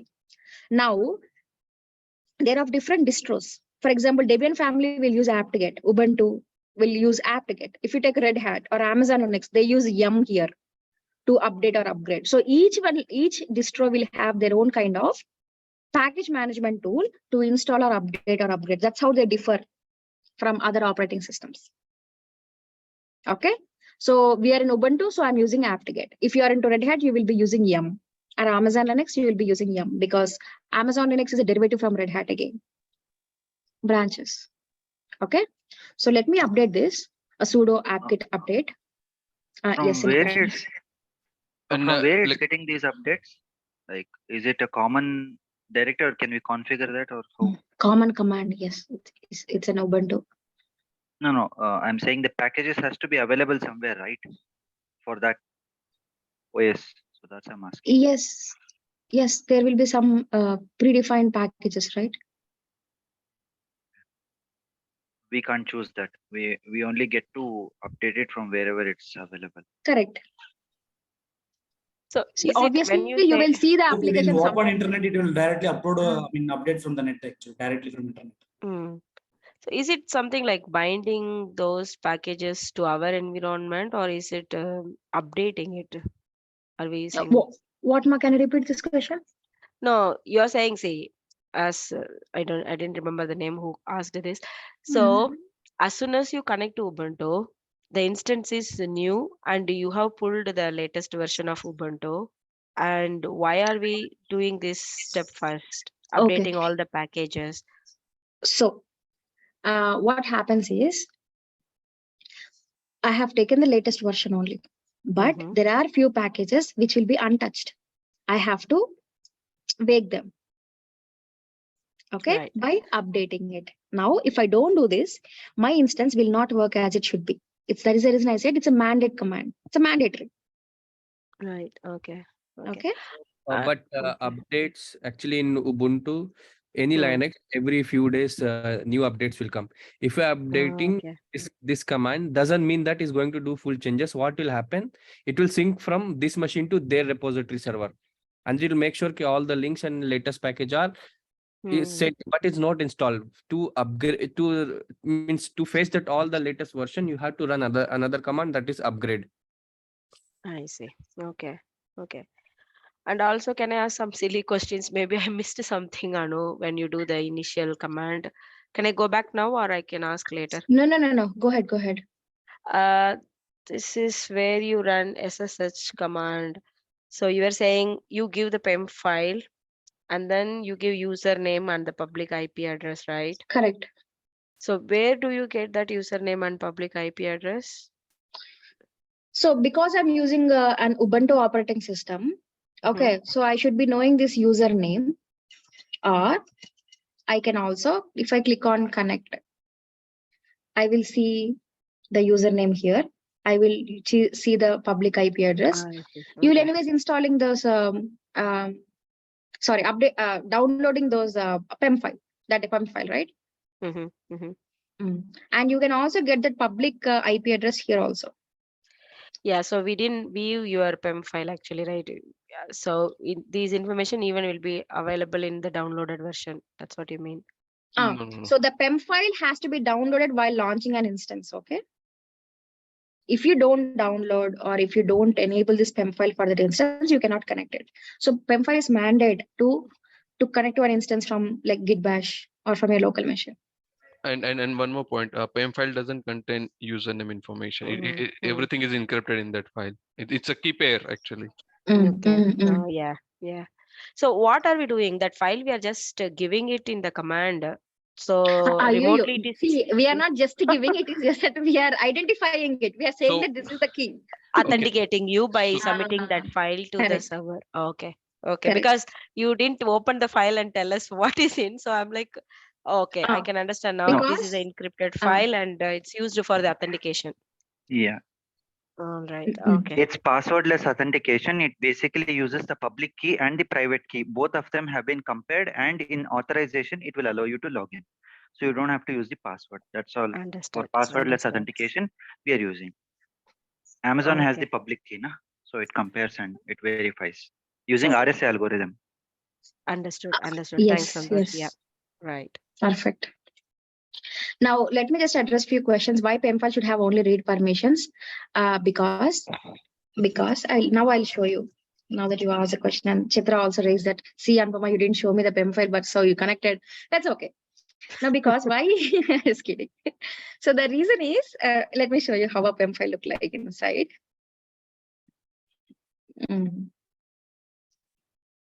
See, this is how it looks.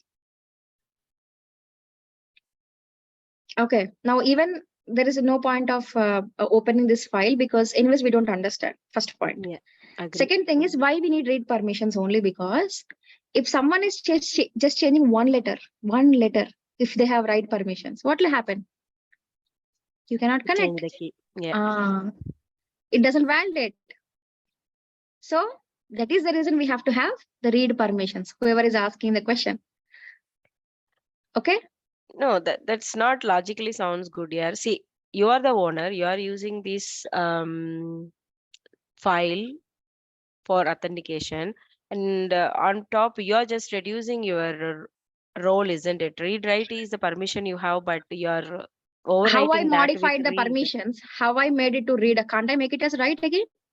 You can make it, but yeah, the reason why we are going back read. Humans make mistakes. Right. That's the reason you're just manual making it errors. read. Okay. But again, in real time, what if few people are working on the same PEM file? Agree. Yeah.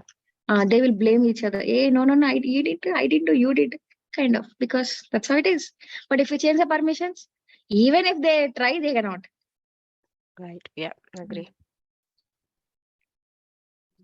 Okay, but like Is there any? AWS will not restrict you to like if you have That a is the reason they account. have given us right permissions initially when you download it. They will not restrict, correct? Okay. Just one more question to this. Like suppose key pair is downloaded and unfortunately we lost it. Okay, private key is lost, and we do not have any other user on the system. Okay, is there any way AWS can grant us new key pair file? No. See, please understand, when I say public and private key pair, public will be with AWS and private will be with us. Why we are downloading it? Because AWS, I don't want AWS to know my private key. If it doesn't have, why, how AWS can generate at least? You're getting me? See the level of security which is giving, even AWS team cannot see what's happening in the instance. It's for security reasons, you know.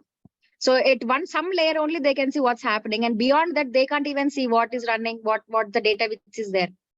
So do you want AWS to know that? No, correct? Obviously. Now when it comes to authenticating the instance, if we lost a private key which we downloaded, which AWS doesn't have it, because AWS says that yeah, we are giving that kind of security. Now you cannot expect from AWS to get that key pair, but there is a ways. As I said, there are ways where we can get it. I'll explain it. Okay. So can't we create a new key pair again? For that instance, no. Okay. And can we copy that key pair to another machine? Of course, why not? It's just a file. Okay. So we are here. We just installed updated the Ubuntu. Now let me just install this web server. So the command goes this way.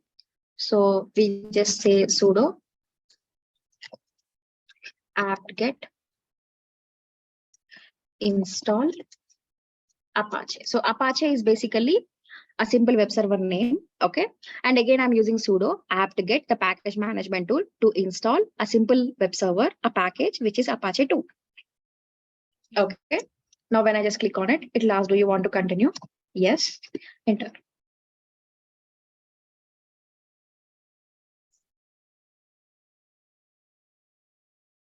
It's taking a while.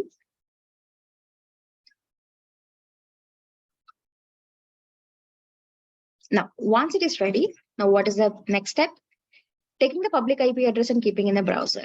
Now tell me guys, do you think it works?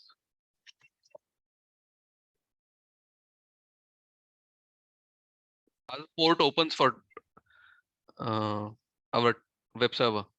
Exactly.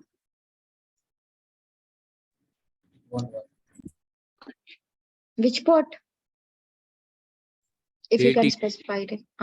Yeah. So what Apache uses, I don't. That's okay. Just a web server. We are accessing from browser, so it has to support the browser protocol. Okay. Now we were able to connect to this instance. It is not that we cannot access it. We are able to connect it, but through Git bash. But we are not able to access through browser. That means we are not enabling that particular protocol, the browser protocol. Okay. So we have only SSH protocol. That is the reason we are able to connect through Git bash. Okay. But if you also want to connect to the from browser, you have to have HTTP protocol. So there are two protocols for browser: HTTP, HTTPS.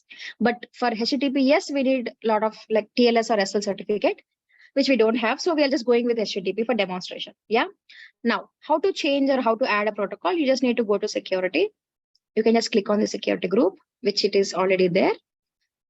And you can just go to inbound roles, edit inbound roles. I'll again explain what is inbound and outbound in the slides. Okay.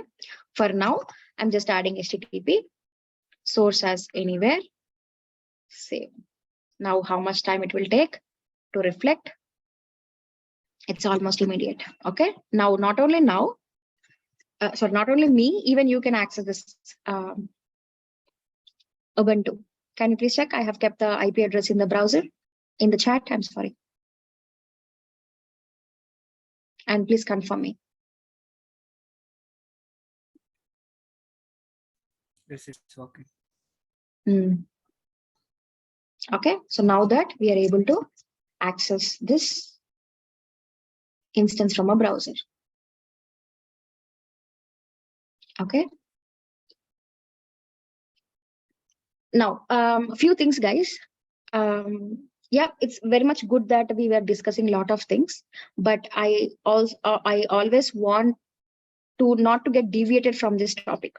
Okay, for that I will skip few things just by explaining with a line or giving some resources. Please don't take it as another one.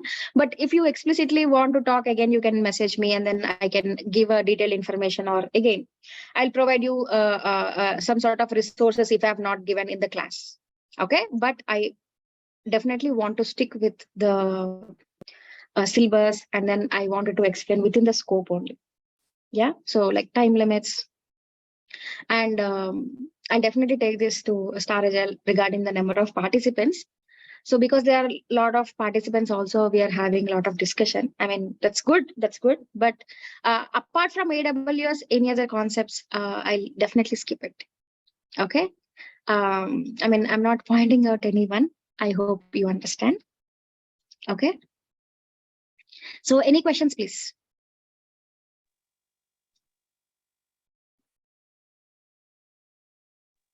Madam, you installed a web server, like a sudo apt-get install Apache 2. Apache 2 is a Apache 2 is the web server name. Correct. It's not a version. Apache 1, Apache 2 is not there. Apache 2 is a web server name. Oh, default web server name. Correct. Okay.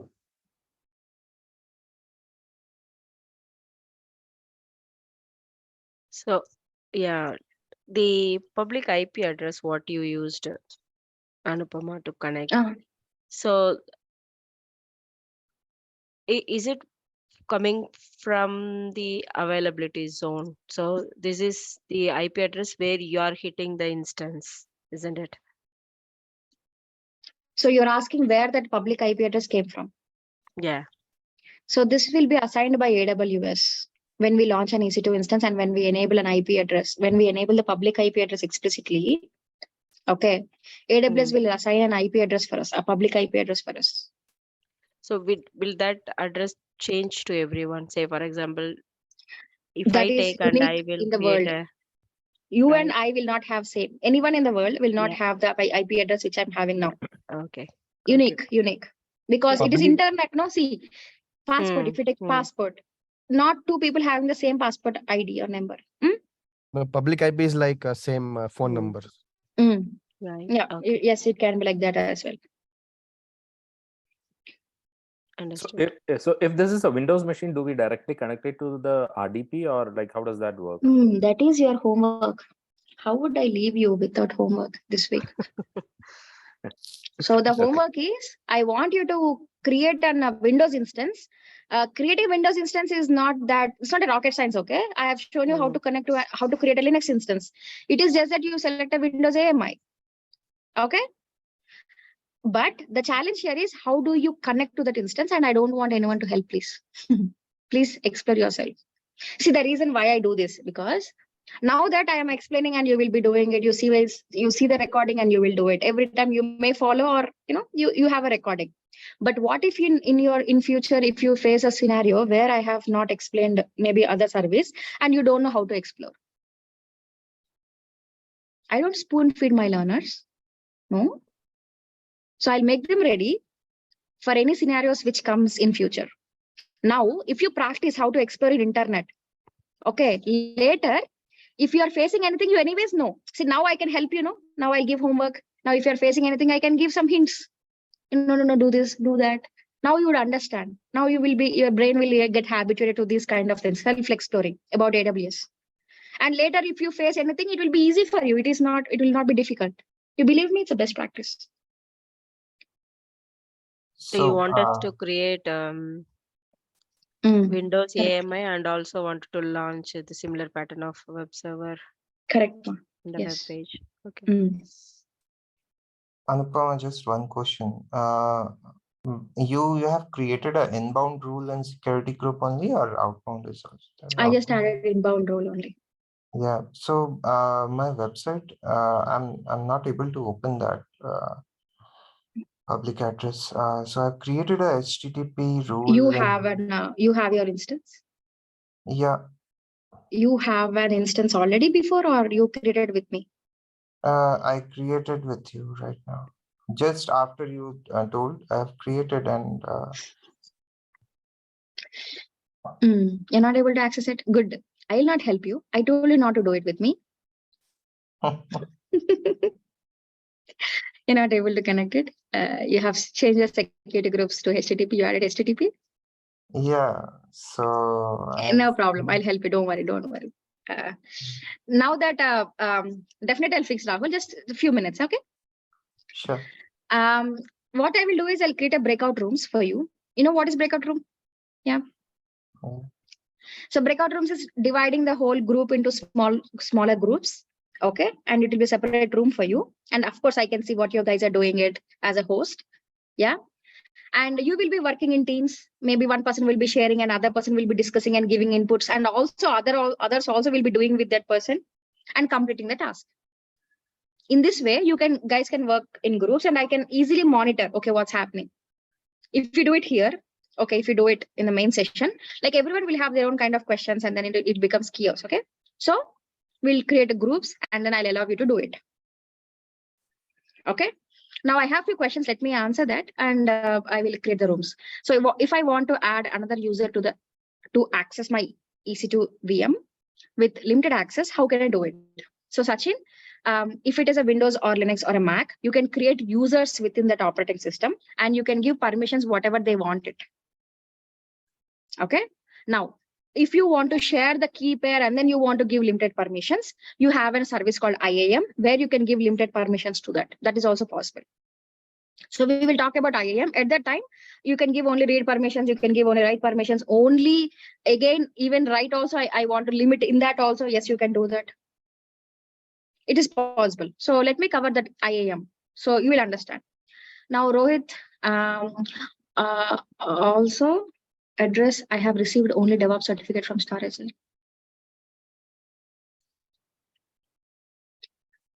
I think you will get it once you are done with AWS training, Rohit. Okay. You will get it. No. See, WhatsApp group will be created, no? By the end of the training, you will get it. But guys, please understand, if you want to get this IBM certificate, you need to do all the assignments. Otherwise, I will not allow you to get the certificate.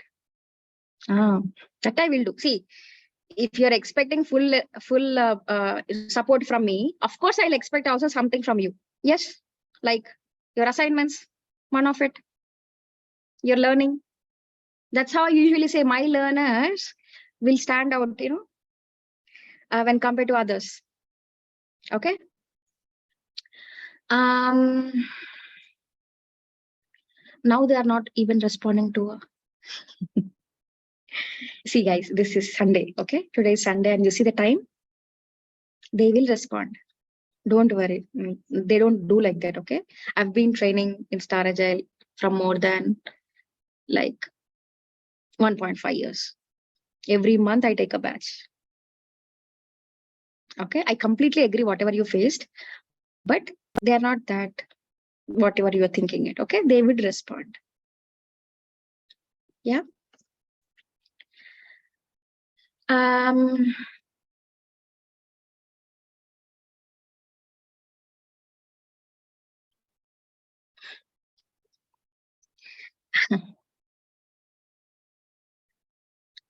Yeah, they shouldn't be doing few things, but that's I cannot control that because I'm just a trainer there. Yeah, I hope you understand. I'll definitely talk to them. I'll talk to them. Okay, that's okay. Fine, guys. See, few things we cannot control it, but we can. At least you have a good trainer. You're in good hands. Yeah. So you came here to learn. Please learn that. Other things we will see. Anyways, we will see. Okay. So I'm just creating a breakout rooms where you will be having 5 to 6 participants. Okay, 4 to 5 participants in a room is good enough. Yes. And you can take time till 11:20 and finish it off. And once you're done, you can come back to the main session and then we can see if you have any questions. Now, while you are in breakout rooms, if you're stuck somewhere, you check with your room members, okay? Like who are are there in the room, you please call out and then you can just check with them. If they're not responding, just let me know. I will add you to another room. And if none of you are able to fix that, you call me. You'll have an option where you can ask for help. You'll definitely have an option. Okay. If you click on it, I'll get a notification here. Of course, I'll be monitoring. I'll be looking into each room and I'll be seeing what you're doing. If you call me and if I'm not joining immediately, that means I might be busy in other rooms. So don't get angry on me. Please wait. Okay. And I'll join and I'll fix it. Because this breakout rooms is not today. Okay. Every day we will do some hands-on. Yesterday, because it just an introduction session, we didn't have hands-on, but every day you will have some hands-on. So you get habituated to this pattern, please. Okay. What is a Git bash replacement software? Praveen, you can use your terminal. In Mac, you have your terminal. In Linux also you have terminal. You can straight away use your terminal. It's good that you have inbuilt terminal. In Windows, you have to use this Git bash. Okay. I mean, in fact, in Windows also there are many, but I'm comfortable in Git bash, so I'm also allowing you to work on that. Okay. Now let me give you the drive link as well. Sorry, the Git bash link. I completely forgot. So you can install it.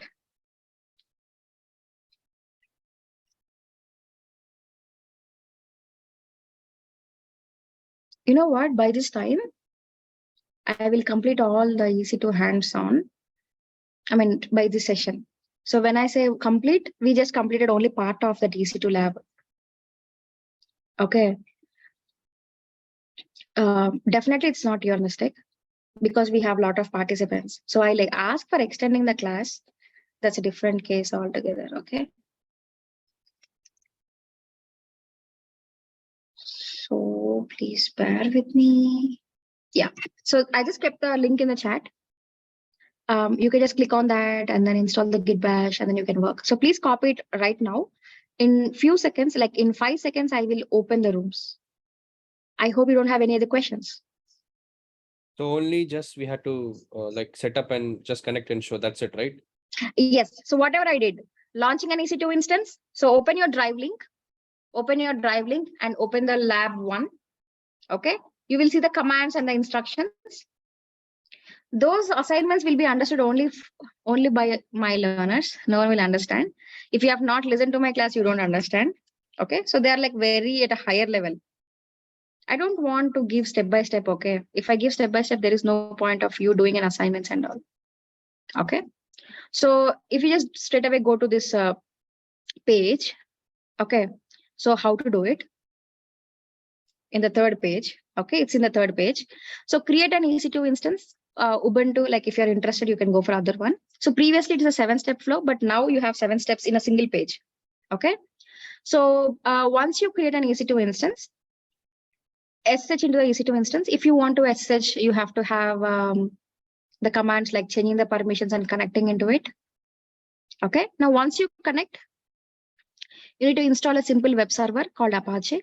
So for installing, before you install, you need to update it and then install it. These 2 commands. And after installing, if you have not configured HTTP protocol while you're launching an instance, you need to explicitly enable it. After that, we test it. Okay. So please only one step, guys. This I will explain. This is creating an maybe in the next session. Okay. So what you need to do is you may need to explore the treasure hunt and lab challenge by next week. Okay. Now, how to create an assignment, because we have not completed this 2 and 3. I will tell you how to create an assignment, but for now, you just need to explore these and you should know how to do it. That's it. Okay. So assignment is basically where you will be creating a screenshots of you, whatever you are doing it, and then you need to submit me. I will again next week, I'll show you how to do that. But for now, in the class, now you need to just create an EC2 instance and do whatever I did. Okay. Now by next week, like on the weekdays, you can just explore this. What is treasure hunt? What exactly I'm asking for, and what is the lab challenge? Okay. Now, shall I open the rooms now? Yes. Hello. Yeah. Yes, Thank you. please. Guys, this is not more than 5 minutes, so Yeah, we'll ma'am. start. Yeah. Once you're done. Okay. So if you are done, you guys can make sure that the others in your room members are done. Then only you all come together into the main session. It's like a teamwork. Okay. Please work as a teams. Please help them know people who are new. Okay. Okay. Yeah. Rahul, I will join to your room. Okay. Sure. Mm.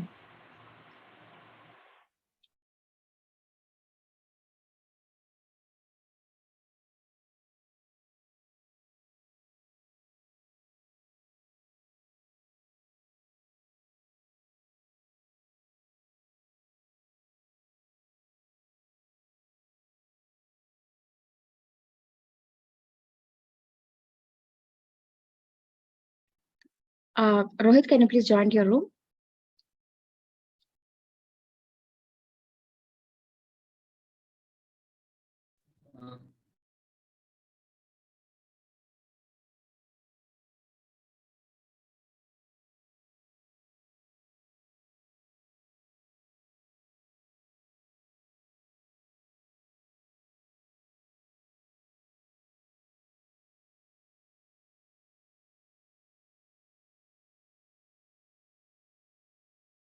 Yeah. Hi, Rahul. I just pull you to the main session. Can you hear me? Yeah, yeah. Yeah, please share your screen. Yeah, 1 minute. I'll share my screen. Oh.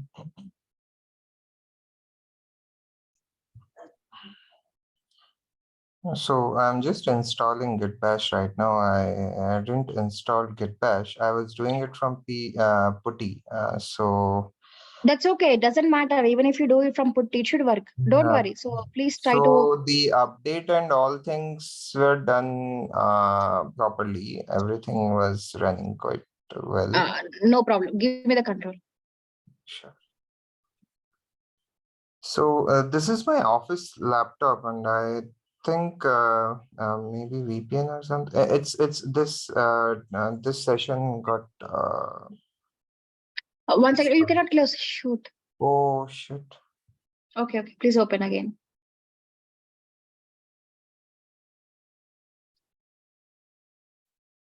Uh, 1 second, please. Okay. Hold on. Let me take the control. Okay. So you don't have a personal laptop, Rahul?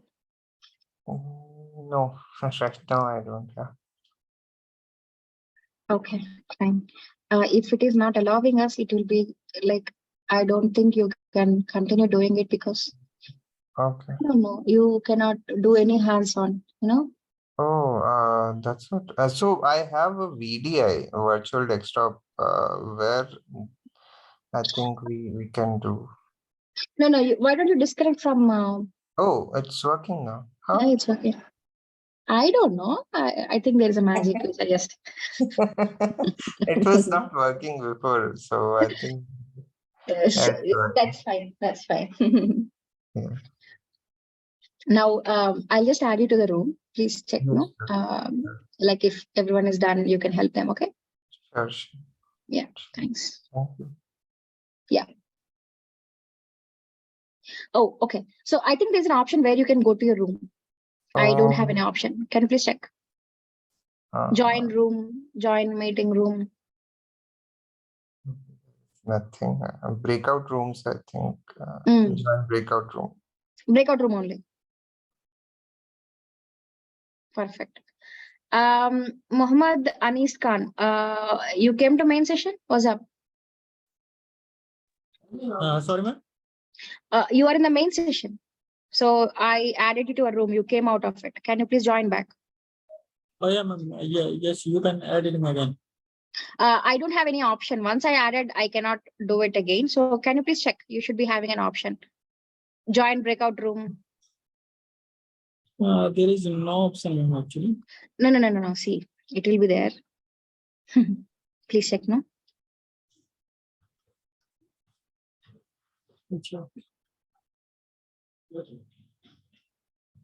You found?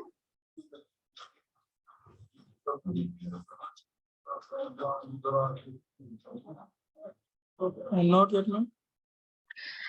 Okay, let me add you to another room and then pull you back. Okay.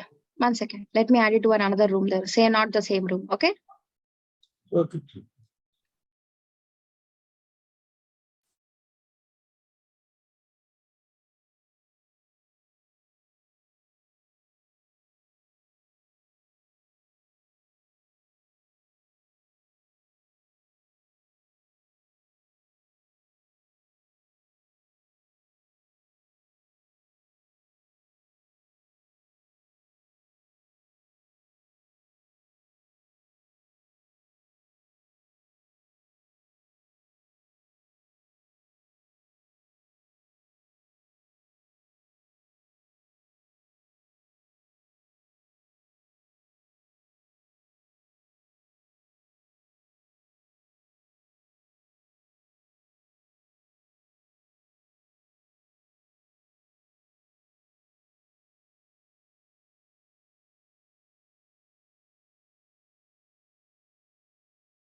Hello.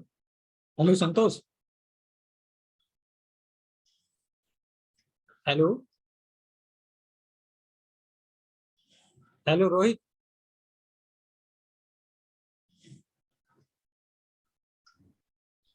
Hello. Hello. Yes, come. Can we leave out the meeting because no one is there? Only we are 4 members. Actually, I'm also not aware. Actually, just joined. So maybe this Star Agile Consulting will be. Exactly, I'm not getting what exactly going there because no one is voice also coming. Yeah, anybody left it seems so. This guy is Star Agile Consulting. I think Hello, Star Agile team. Hello.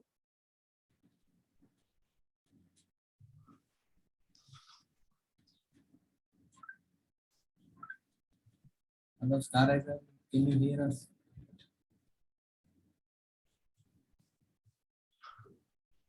Yeah. These guys are not respond on calls and not even chat.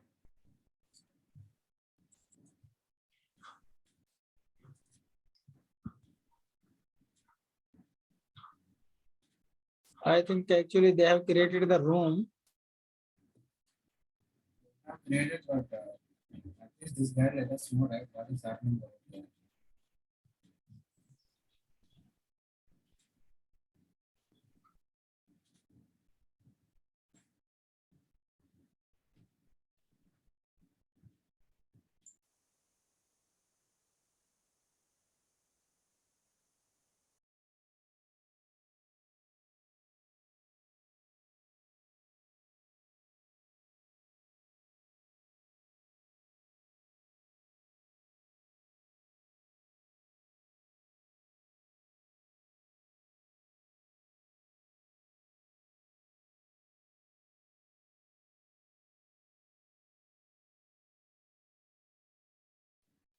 Hello, Star Agile.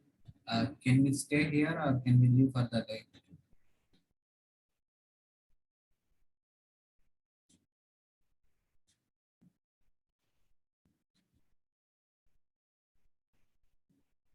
Hello?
Hello?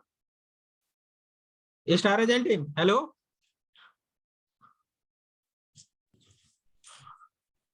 This guy is not responding, man. I don't know. What is the problem with it?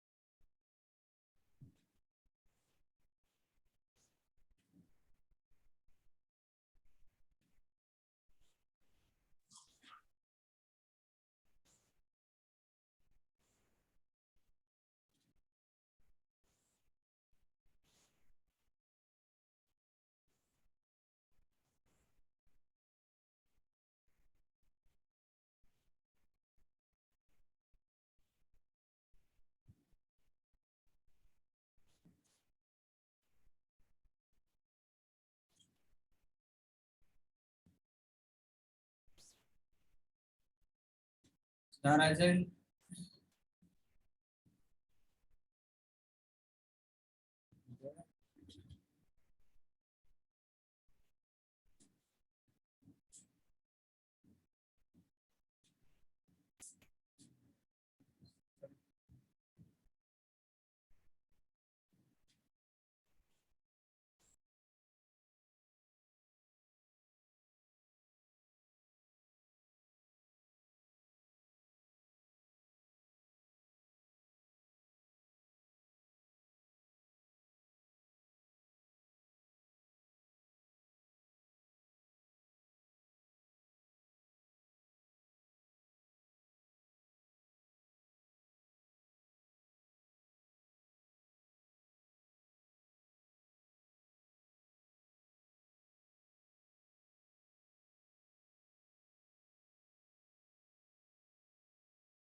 Star Agile team, can I get the host permissions?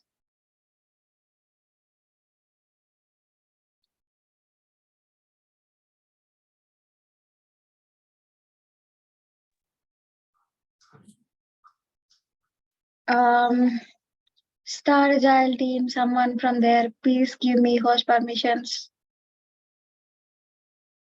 No one can respond to me actually. No one is responding. Okay, I'm asking from last till 5 to 10 minutes. Oh, okay. See, everyone is in the rooms and now I cannot call back without host permissions. Shoot. Maybe you can just post it in the chat. Acha, they cannot see, is it, if they are in breakout room? No, Masi, I don't have permissions, no, to. Okay, fine. I'm also as a member in the Zoom. Only 11 members are left in this meeting, I think. No, everyone is there in other rooms. I could see that. Everyone, like few people came to main session. Now without intimation, how do they know? Oh my goodness. Let me call them, okay? At this time. I don't know, see, different people from different departments will conduct these meetings, not one person.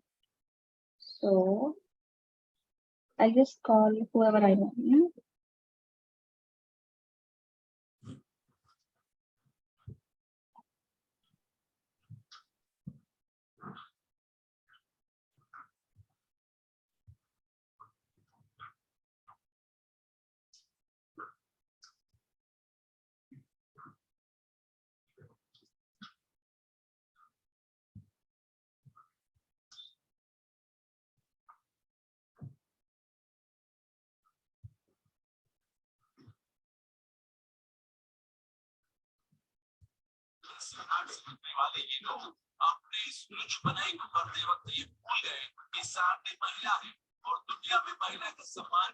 Guys, please go on mute.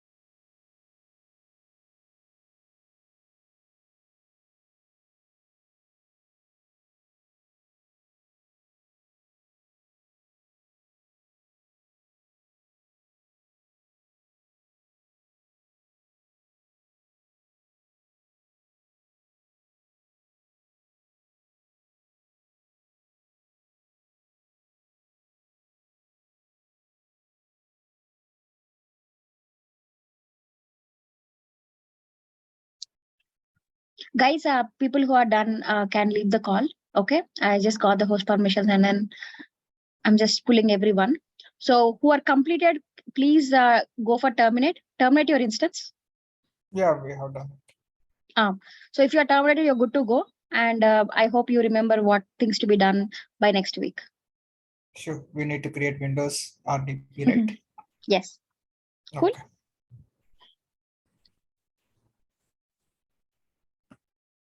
So we need to send screenshots to you? No. I'll tell that. I'll explain it in the next session because we have not yet completed the whole lab. Okay, fine. So that it's better to create on Saturday morning, right? For RDP. Sorry, what is it? You told to create as Windows and to connect with RDP, right?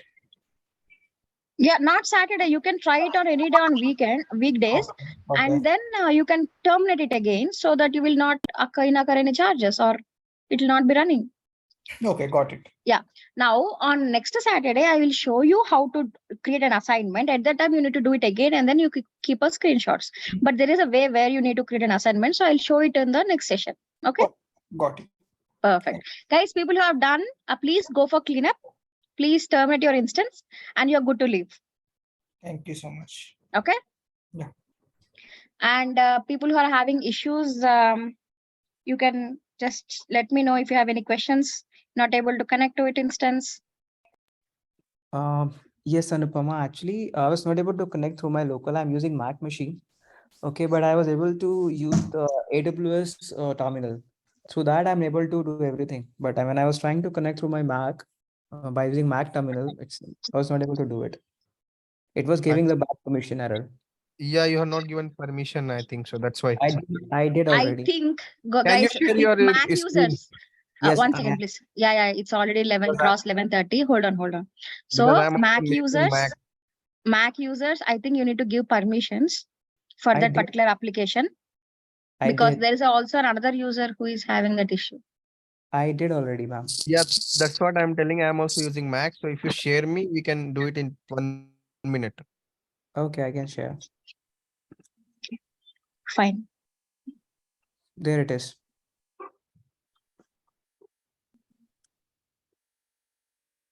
Can you see my screen? Yeah, I can see. Just mark arrow mark key up. You do what command you haven't show me. This is okay. This is for the permission. No, you have to give 400 actually, not 777 is you are giving full Exactly. permission. 400 you give. Yes. And now you Now? try to enter. Yeah. That's it. Perfect. It's connecting. Okay. Anyone else in Mac? Thank you so much. I think his name is I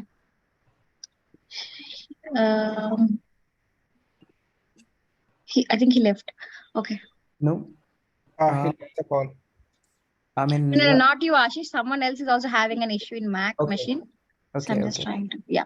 So please terminate the instance. Shilpa, share your screen. Others, please terminate your instance and can leave the call. Okay. We don't start any Apache server because Ubuntu has that kind of thing where you can just install it and then you can access it. You need not start like HTTPD in Red Hat. Okay. So no, Shilpa, it's not this way. So please open your folder where you have your PEM file. Copy, where is your PEM file? So copy that PEM file where to a different folder. Control C, create a new folder, like say it as AWS or AWS key pair.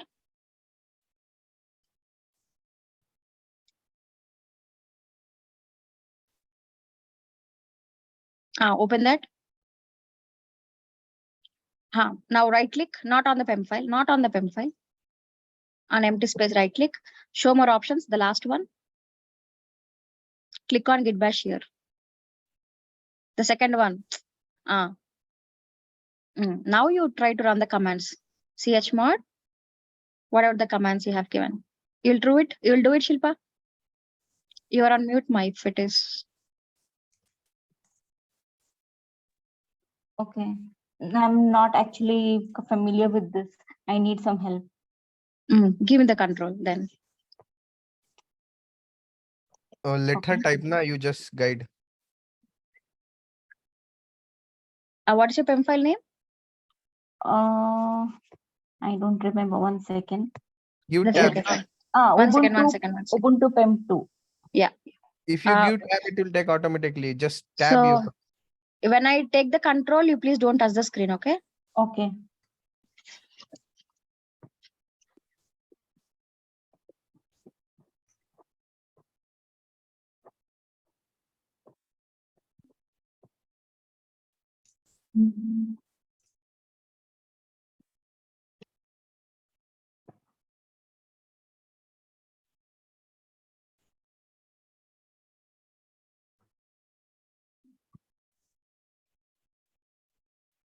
I want you to do it again, okay? After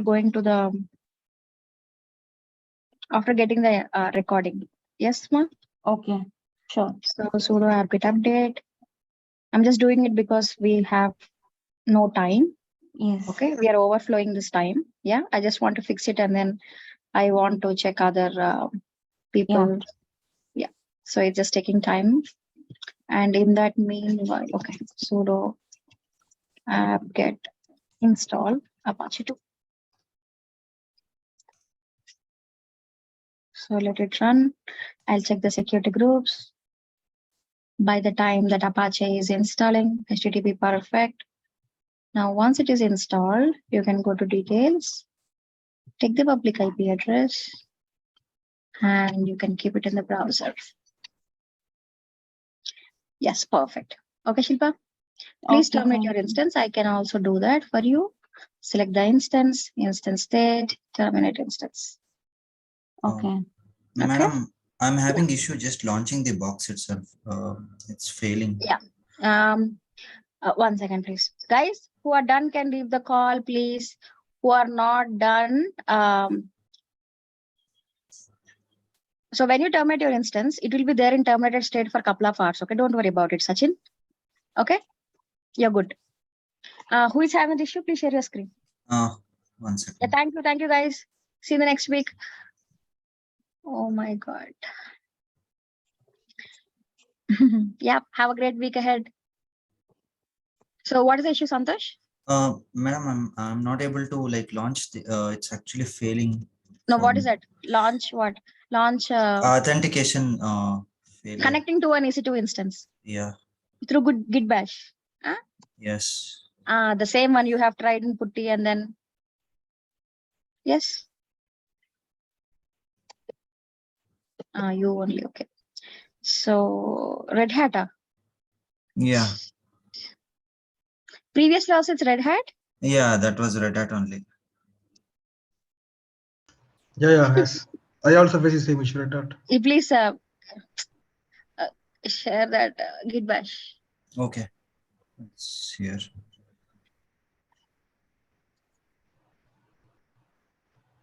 It's not okay. 1 second. No, I'm not able to see. You please share your whole screen, no? Not one screen. Okay, 1 sec.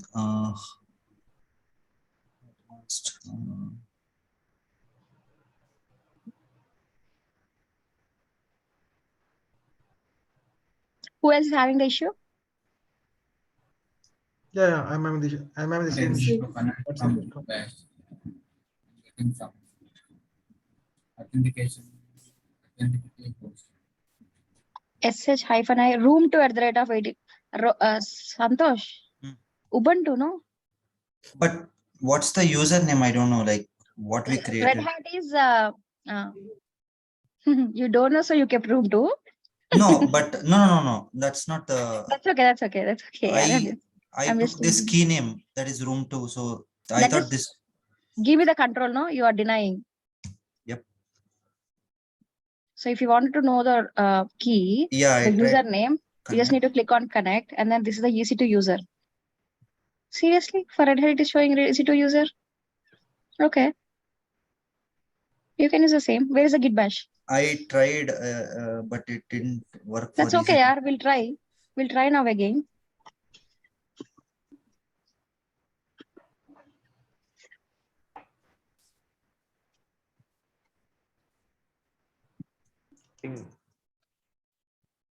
Oh my goodness. One second. Permissions need to be.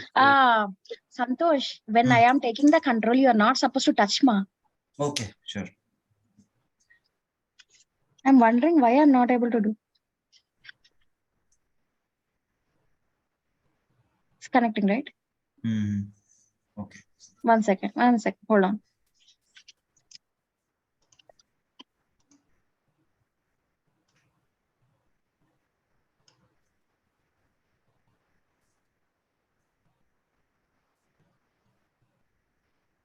Madam, what is that yum update? Why? Because he is using Red Hat, instead of apt-get, we use yum. Okay. Ubuntu, it's apt-get. Okay. I'm just noting that.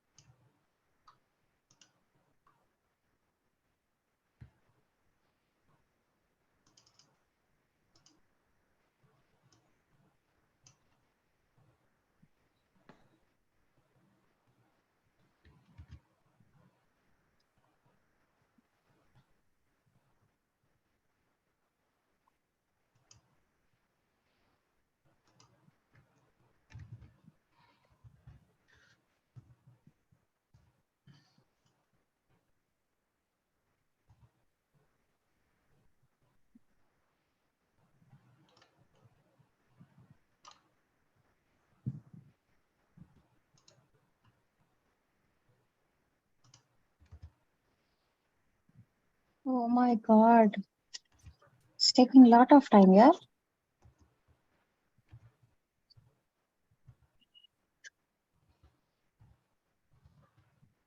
Okay, let it take time. I will just look into the other things, like security group.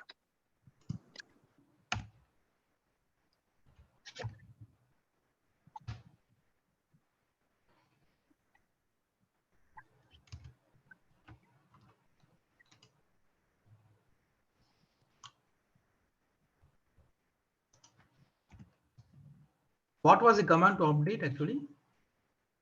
Which update? So this red dot update. Sudo yum update. Sudo yum This update.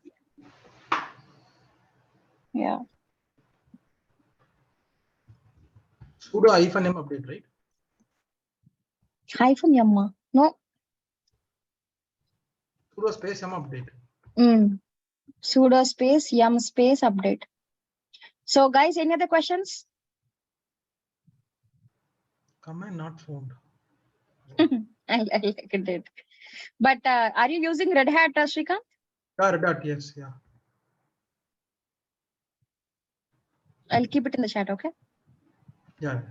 Please copy paste that. Sudo yum update. Yeah, thank you, Priya. Okay. YUM, right? I thought yum. Okay. Sorry. Yeah, please terminate the instance, Mohammed. Yeah. It's working perfect. Sorry, Anupama, how to terminate? Select the instance. Okay, I'll show you. Okay, let this load. Okay, sorry. That's okay. Select the instance state, click on Yeah. terminate instance, and select that option, terminate. Okay, got it. Thank you. Yeah. Santosh, please wait now. Okay. Let me see others. Okay, sure. And who else is having an issue? Myself. Yeah, share your screen. Straight away, just do it. Rohit, what are you doing, Rohit?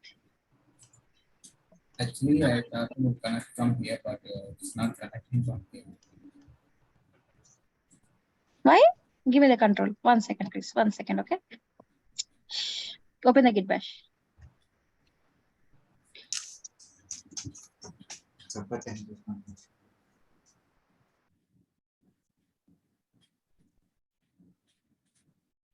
What is your PEM file name? Yeah, I've changed the permissions. Huh? So I've changed permissions also. That's okay. What is your PEM file name? You can Jupyter. Yeah.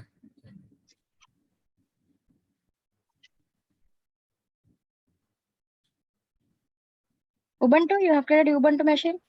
Yes, correct. Go to the console. Please go to the console. Yeah, correct. Open this one. Go to Git bash. Git bash, man.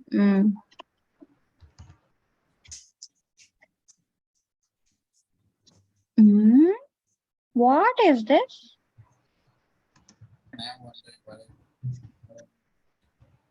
Why it is asking this? Something different. It's throwing an error, can't be established. Okay. Okay. Now go to console.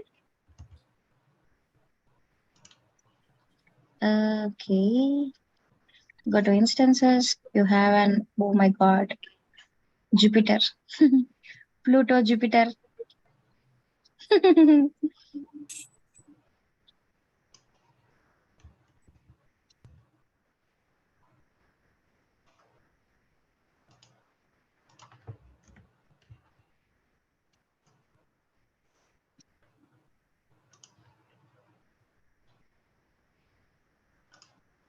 You open all traffic also at some point of time because it's not working. You are off. This is an office laptop or a personal one? Personal laptop. Personal only. But why is throwing an error?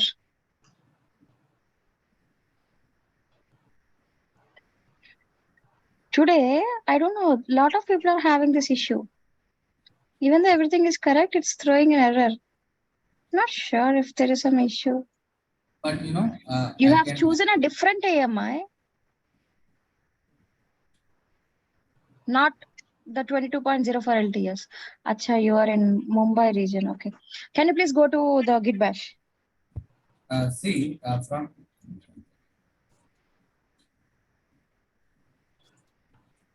I will start from here. Working from here. You're able to access, no? Then what is the point? Why you're not able to connect before? See, I can able to access it, but I'm not able to connect from Git bash. Yeah. See, I connected from here. I'm connected there. Understood. Hold on. Can you please open the Git bash?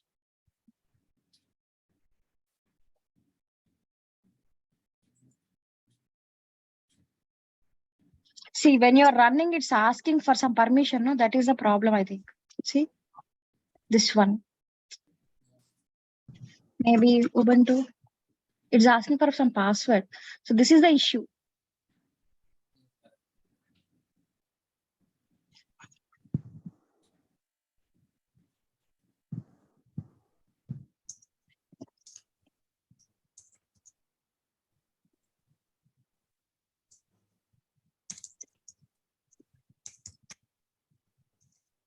Now it is making some sense.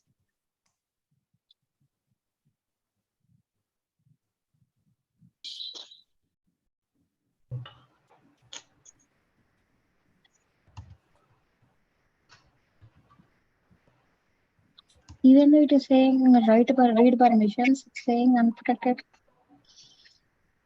Permissions are too open. Oi. Who did? See, the problem is with your Windows machine here. It's not allowing because it's saying private. Even though you have given the read permissions, it's not allowing.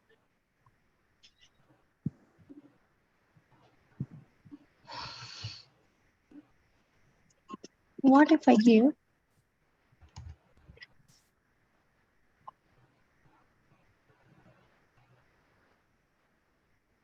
See? No. I think there is a problem with Git bash. Can you please reinstall and try it? Now that you understood, right, how to run the commands and all, the problem is with the Git bash, not with your instance. Okay, Rohit? I did. Try to reinstall, just uninstall it and install again and try with through Git bash. Okay? Okay. Mm. I mean, what is I'm leaving for the could you please let me know what Can you is the speak task? little louder, please? So I'm leaving for the day. So could you please let me know if there are any tasks for next week? Rohit, can you please keep your microphone near to your near to you and then talk? You are? Can you hear me now? I can hear you, but not clearly. Okay, let me put my headphone. No, if he's selecting ED25519, it should connect because he's using Linux. Okay, Yogendra. ED25519 doesn't support Windows, but it supports Linux. Okay, so he's having problem with Git bash, not with... Anupama, can you hear me now, right? Yes, very clear. Please, go ahead. So, yeah, I'm leaving now. So, is there any task pending for next week so that I can, keep Windows, myself updated? yeah, as I said, Windows instance, create a Windows instance and try to connect and see how to connect it. In YouTube, you can try and do it, okay? Okay. So you can practice that Windows, how to do it, and then just terminate it. And next week, I'll show you how to do the assignment. There you can create again, and then you can create the screenshots, etc. But please wait till I show you how to do the assignment. Okay. Okay, cool. Okay, Anupama. Bye. Good Yeah, night. bye-bye. Yeah, good night. Guys, any other questions, please? All good? No, Anupama, I'm facing some issues. Priya, please share your screen. Yeah, share your screen. Don't worry. Just share it. I'll fix it. We will leave. So what I did is I terminated my session, okay, and then and then I created new instance, but still following the same key pair. I'm still Not a facing problem. the issue. Are you seeing my screen? Yes. Give me the control. The problem is, 1 second. You don't touch the screen, okay? Yeah. It's Ubuntu, okay? Okay. Okay. We'll see. Say it's connecting. Fine. Hold on. Oh, that was the mistake I have done. That's fine. See, if you're new to Linux, these are very common. See, this is not a problem. Like, we can just fix it. But few people are not at all able to do it due to various reasons. Maybe the permissions in their laptop is not enabled. This should be a part of concern. These are like fine. We will anyways fix it in somehow. Okay. Okay.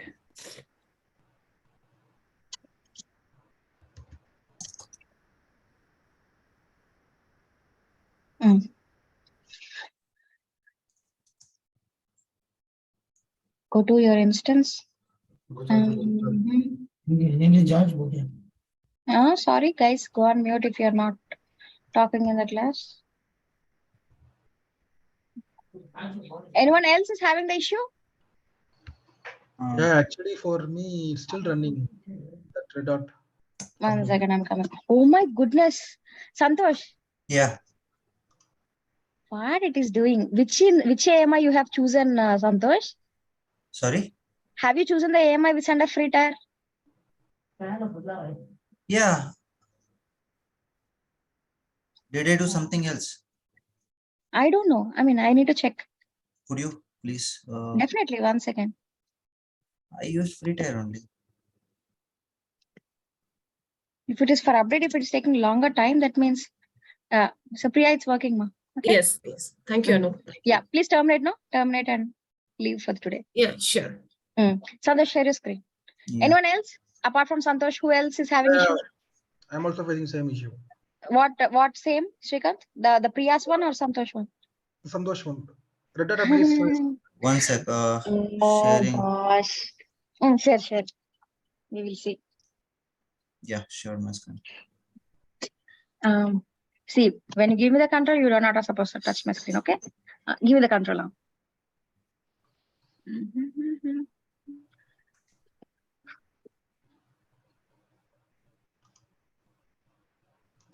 Going forward, we will try to finish the call at 11:30 only. This is like we are going the next day in a few minutes. Yeah.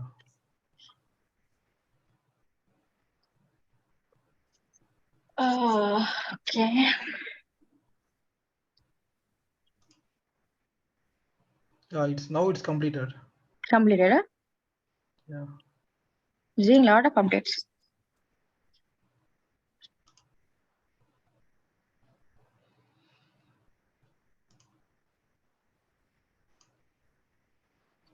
Seriously, you have not even chosen from quick start. No problem. I have another way. You're using 2 screens, huh? One is Git Bash, another is. Don't know, yaar. Your screens are Red Hat.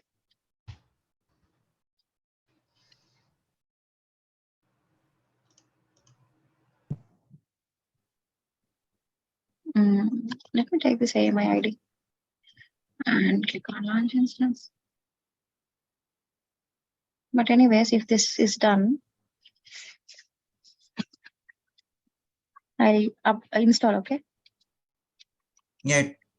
And I will see what is which AMI you have chosen. It's already installed and enabled. It's enabled, it's running. HTTPD. And it's working from here? No, it's not working. That's what the firewall ruled. Then let me check. Status, no? Sudo. How to check the status of the HTTPD? One sec. I have it. Here. It's running. Okay. I'm not that great in other operating systems. I mean, in Ubuntu also, I know till like what is required for AWS. That's it. Don't worry. I know only useless stuffs, not the useful ones. Yeah, only free tier. Okay. So now that you have chosen free tier only, but it is just that it is taking a lot of time. That's it. Okay. I know. Now, Security. HTTP is there. Then it should work, no?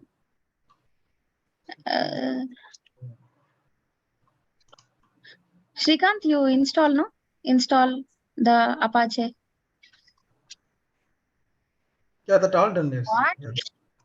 So, Santosh, you're again touching my screen. No, I didn't do anything. You got it. Okay, it's working. Okay, thank you. Please terminate, no? Terminate all your instances. Shrikant, share your screen. Yeah. Who else is having the... It's 12 exactly. Who else is having the issue?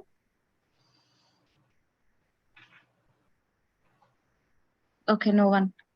Shrikant, we'll fix it. Please share as soon as possible.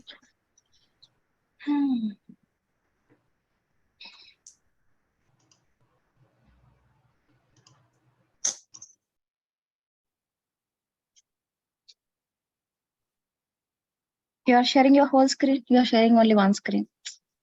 Yeah.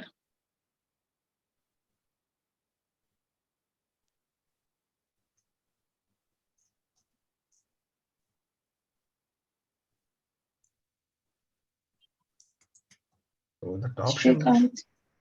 See, click on share screen. Click on share screen. Your screen would be already selected. You just have to say share right side top down.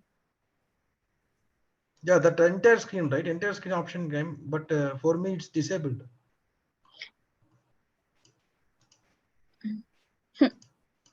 How can I help you, Shrikant, if you say that? See, Now you click on that. No, you again click on that screen and then it might be enabled. Entire screen. You are Yeah. using Mac? No, I'm using Windows. Windows only. Yes. Then it should be fine. So click on screen, scroll down, right side top, you will have a share. Right side down. Sorry. Yes. That option is disabled. That I don't know. So you have to keep that cursor on that screen first of all. Click on that, you know.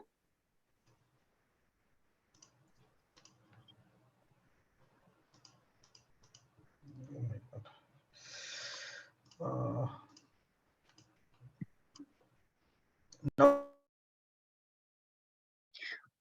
Finally, thanks. Oh my God, you're connecting Zoom from browser. I cannot take control.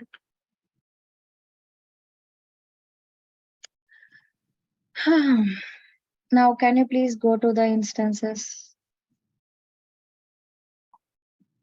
Add HTTP source as anywhere. Source as click on anywhere. Source.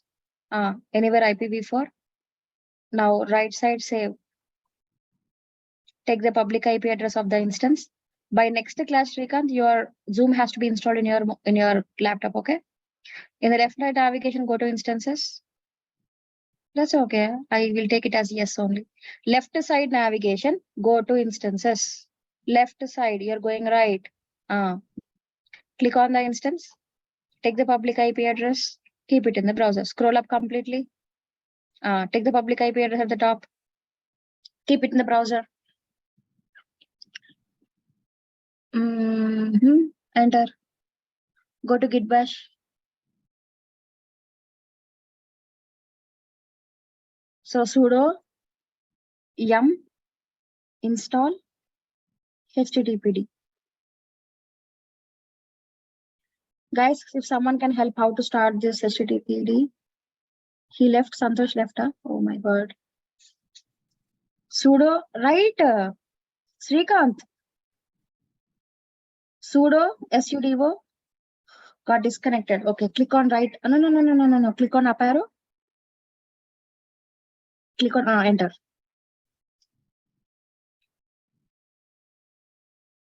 Yeah. Sudo yum. Yum. See, guys, if you are not aware of Red Hat, why you created a Red Hat instance, Srikanth? Install space httpd.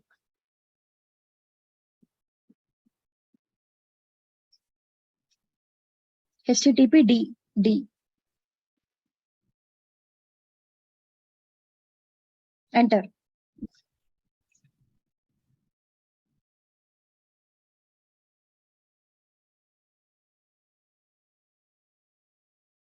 Y. Enter.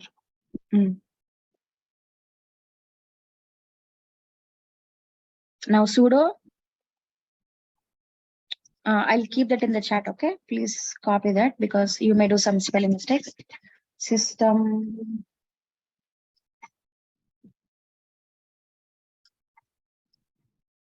Yeah, Yogendra has pasted. Please start that. Thank you, Yogendra.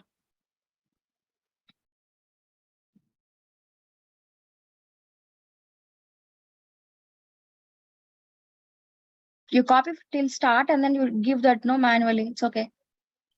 Copy paste here. Or you can just type it, no? Ignore. You minimize the screen. It will be easy for you.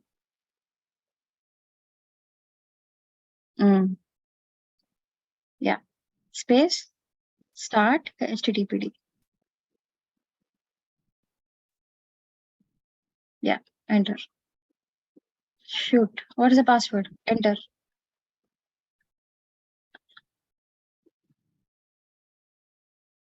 No, I can't help. I don't know. If it is asking password, I don't know how to set. Okay. Srikanth, stop sharing. Create an Ubuntu instance later and try to work on it. Okay. I'm stopping sharing this. Okay. Yeah. Because see, if you're not aware of it, please don't do it. It's okay. Please do Ubuntu. No, there are commands in the Google Drive. You can follow that. Yeah. Chalo. Anyone is still having issues?